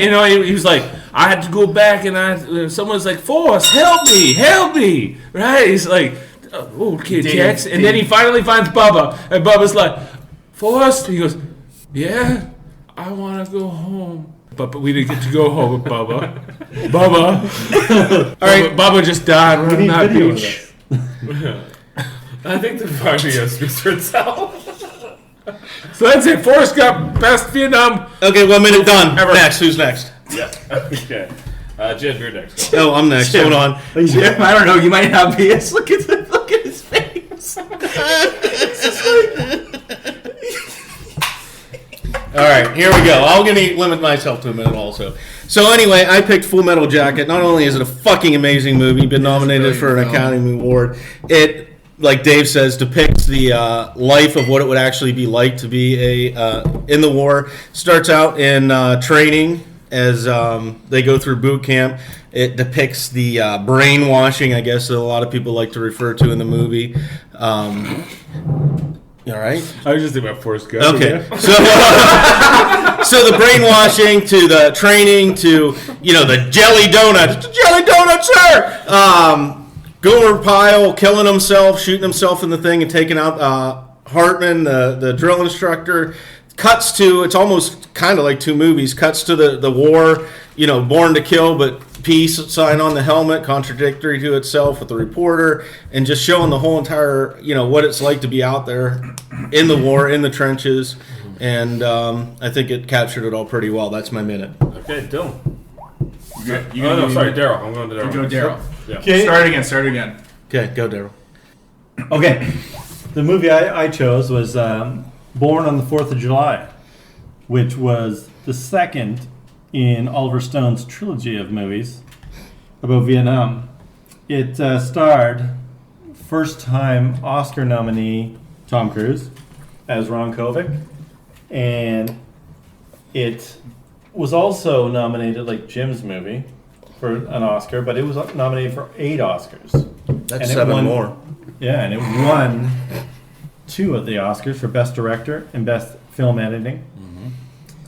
It was based on a book that Ron Kovic wrote when he came back from Vietnam in 1976, and it told about his life and the struggles he had as a war veteran coming back as a paraplegic, and how he was not accepted in society by the general population, and how he had to work through all the different struggles to get his life back to where it was, where he thought he was a contributing member to society, and that helped him to write this book and tell about all of his struggles and how he is now a successful, or he became a successful motivational speaker. Okay. All right, me? Dylan, yeah, go. All right, give me 1 minute, Jim. I'll give you a minute. Go. My pick is Apocalypse Now, directed by Francis Ford Coppola, based off the book Heart of Darkness by Joseph Conrad, but obviously a very loose adaptation, basically about hunting down a rogue officer named Colonel Kurtz. Kurtz? Kurtz, excuse me. Kurtz, played by Marlon Brando, who notably showed up very fat, overweight, but still turned in a pretty phenomenal performance. Martin Sheen, still an amazing lineup of people. Robert Duvall, Dennis Hopper, many more. I loved it because it was basically as bad as Vietnam already was. This was Vietnam on acid. It is an epic that traverses an incredibly out there backdrop. You see the worst of the war as they go down the river, and it's basically it's basically a reflection of an acid trip. It gets worse and worse. It climaxes. It's terrible, and then finally it peters out. And you know what? You still feel like shit at the end of it. Dylan wins this category on his own. I'm just gonna let him. So it's a tie game. I don't understand. Forrest Gump? I'll tell you why. Because Forrest Gump is not a fucking Vietnam movie. You fucking ape. No, hey, come on. Like, Bubba, no. He may have won, but Lieutenant Dan? That's what he means, Lieutenant I said Dan. if you won the category on his own, you get 2 points at the beginning of this category. He won this category on his own. So what's the score then? It's there has tied. to be some kind of. It's tied between Dylan and Darryl at 4-4. And so we're going to Dylan, I didn't expect I'd like this. to also comment that there's been double points 4 rounds in a row. There has. Even though double points went to Dylan, but... Well, I said if you won that category on his own. Oh, I know. I'm just think saying Dylan that did. 2 points 4 times in a row. He not only compared it to... There has to be some kind of appeal process there. No, well, there's a tiebreak, and you are in the tiebreak. These two aren't. Yeah, they're just going to make faces. He's been arguing 18-12 of Forrest Gump all night. I understand I'm not at the speed round this time. Okay. Hey, I was with you with Madonna, but you lost me at the other two. Okay. And probably the other ones too, because I didn't know what you were Because I talking didn't have about. Jerry here. If Jerry was the judge, I would have won that. Okay. All right. So this is how the speed round's going to work. I'm going to state a question, like one or the other. You got to pick one, right? So when I do this, whoever says whatever one first, the other person must argue the opposite. And if you don't, you concede, then the person gets the point that said it first. Okay? So it's like you put it out and you give two choices. Yes. And then I have to like. Yeah, you both say whichever one pops into your mind first, and the other person must argue the opposite unless they concede and go, fuck. Like, that. who's a I better can't character, argue that. Batman or Superman? Somebody has to say Batman. Right, exactly. Very well done. Okay, so there's 2 movies on TV. They're both the third movie in a trilogy. Which movie do you watch? The Matrix Revolutions or Iron Man 3? Oh, Matrix Revolutions. Do I have to even say anything? Do you concede or do you want to argue Iron Man 3? I'll argue Iron Man 3. Okay, Dylan, you went first. So Matrix Revolutions is bar none the worst of the Matrix films. It's not a good movie. It's fucking stupid.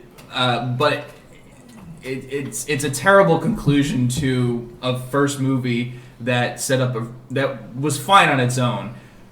But in terms of how insulted I felt after I walked out of Iron Man 3, where I basically felt like the movie was condescending directly to my face, where it felt like the movie treated me like a giant piece of shit, at least The Matrix Revolutions was earnest in its stupidity. It was a CGI action fest. It was terribly acted, but oh well, giant robots shooting bullets at big mecha squids. Sure, I'll take it. And also, Hugo Weaving is the only consistently good thing between the 3 movies. He's fucking hilarious in Matrix Revolutions. Isn't the beginning of that movie just him assimilating what's the woman? The Oracle, and him just going, bah, ha, ha, ha. It's fucking hilarious. Like, Matrix Revolutions, fucking disappointing, not a terrible conclusion, but nowhere near as insulting as the fucking blight against humanity that is Iron Man 3. A truly awful piece of shit that made me just so angry that I couldn't even believe. I could not even believe that movie is associated with the Avengers and the brilliant Captain America, the Winter Soldier. Fair enough. Okay, Darryl, why is Iron Man 3 better than Matrix? Like, I can't even... I'll let Dylan have it. That was maybe the best answer I ever heard. Okay, TV. Oh, there's more. I thought that was That wasn't the only tiebreak. No. There's 3. You're not out of this. Oh. There's 3. So would you like to rescind and argue? You ain't winning In against his me. fairness, if you could argue, I think you could have made a lot of good points. He was floored. TV. You gotta watch one of these shows that kind of depicts a medieval world. Which show do you watch, and why is it better? Vikings or Game of Thrones? I'll say Game of Thrones. Simply because I haven't watched Vikings. Okay. My argument... I know he has watched Vikings. Okay, so this is good. Okay, my argument for Game of Thrones. I love the show. I haven't read the books, but I'm a big fan of the TV show. Incredibly well acted. Generally well written. I think that the narrative into it is amazing. I think that it shows a really big turn in the way that TV is being done now. Turn. I said turn, you idiot. I think that it's really cool that a high concept, big budget TV series exists the way it, on HBO. Nothing against Stargate or any of the shows that predated it on Sci-Fi. Obviously, high concept but they kind of live in their own little niche. Game of Thrones has kind of broken the mold. It's in the mainstream. You have a lot of people who traditionally probably would not have been reading stuff like that are basically consuming that shit. Mm-hmm. Like, it's like flies to wet shit. Sure. It's completely changed the way that people are looking at that type of culture. And George R.R. Martin is rolling in the dollars, and he just needs to write that next fucking book. You hear me, George? You fucking dick. Write that fucking book so I can have the rest of my goddamn TV series. Okay. Darryl, why is Vikings better than Game of Thrones? Well, Vikings better than Game of Thrones because it's set in an actual time that people can relate to. With Game of Thrones, there's so many different stories going on at the same time. There's, the chick with the dragons. There's the Winter People. There's all these different things spread out all over. With Vikings, there's King Ragnar and Ragnar Lovecock. Yeah, and there's him going towards conquering the world. That's what he wants to do. And it's set in a time when people can relate to it.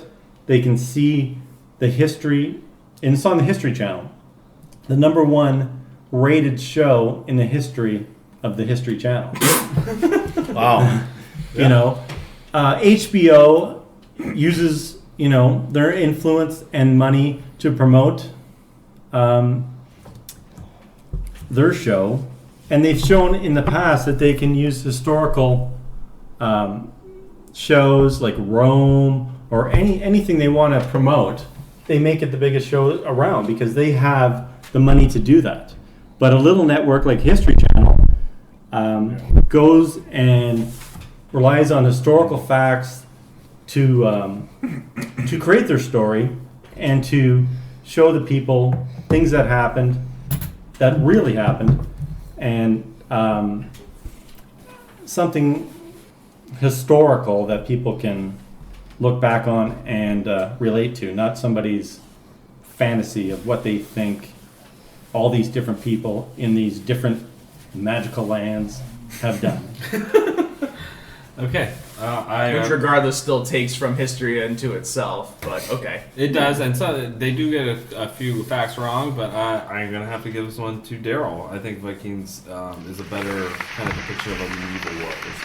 I think your question really should have been fictional versus... It should have been... It was. You should have been a little more specific. I should have been, but I think also... But it's late in the game, It's so... late in the game, and...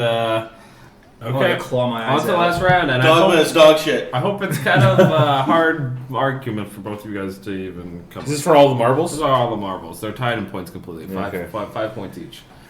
Okay. Tupac or Biggie? Whoa! now Jim's coming back.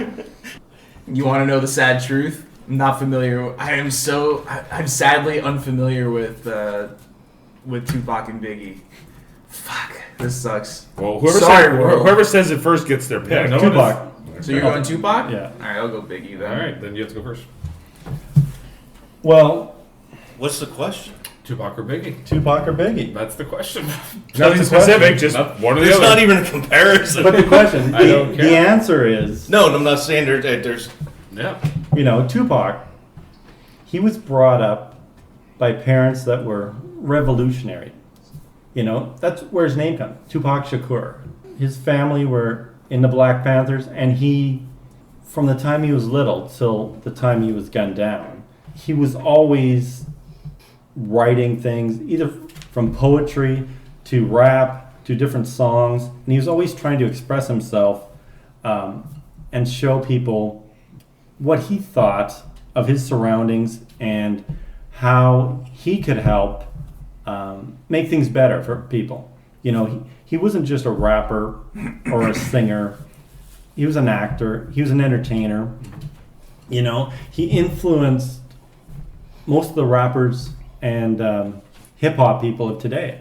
If you ask them what one of their biggest influences would be, it would be Tupac Shakur. Just the way that he wrote his rhymes, the way that he performed.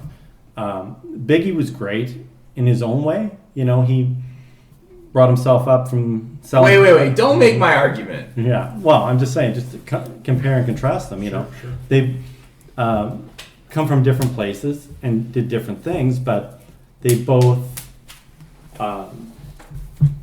intersected in an unfortunate place where they both ended up dead.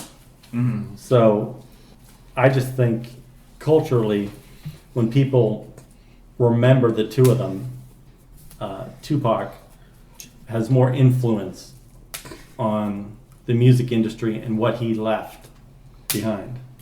I think in terms of if you're Biggie, not only amassed success, he grew up incredibly poor. He built an empire on his own from dirt.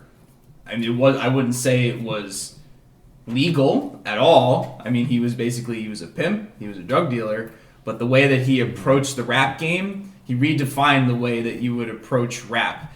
He was thinking about the words in the next verse. From a technical point of view, he changed the way that rap was approached. He made it a different...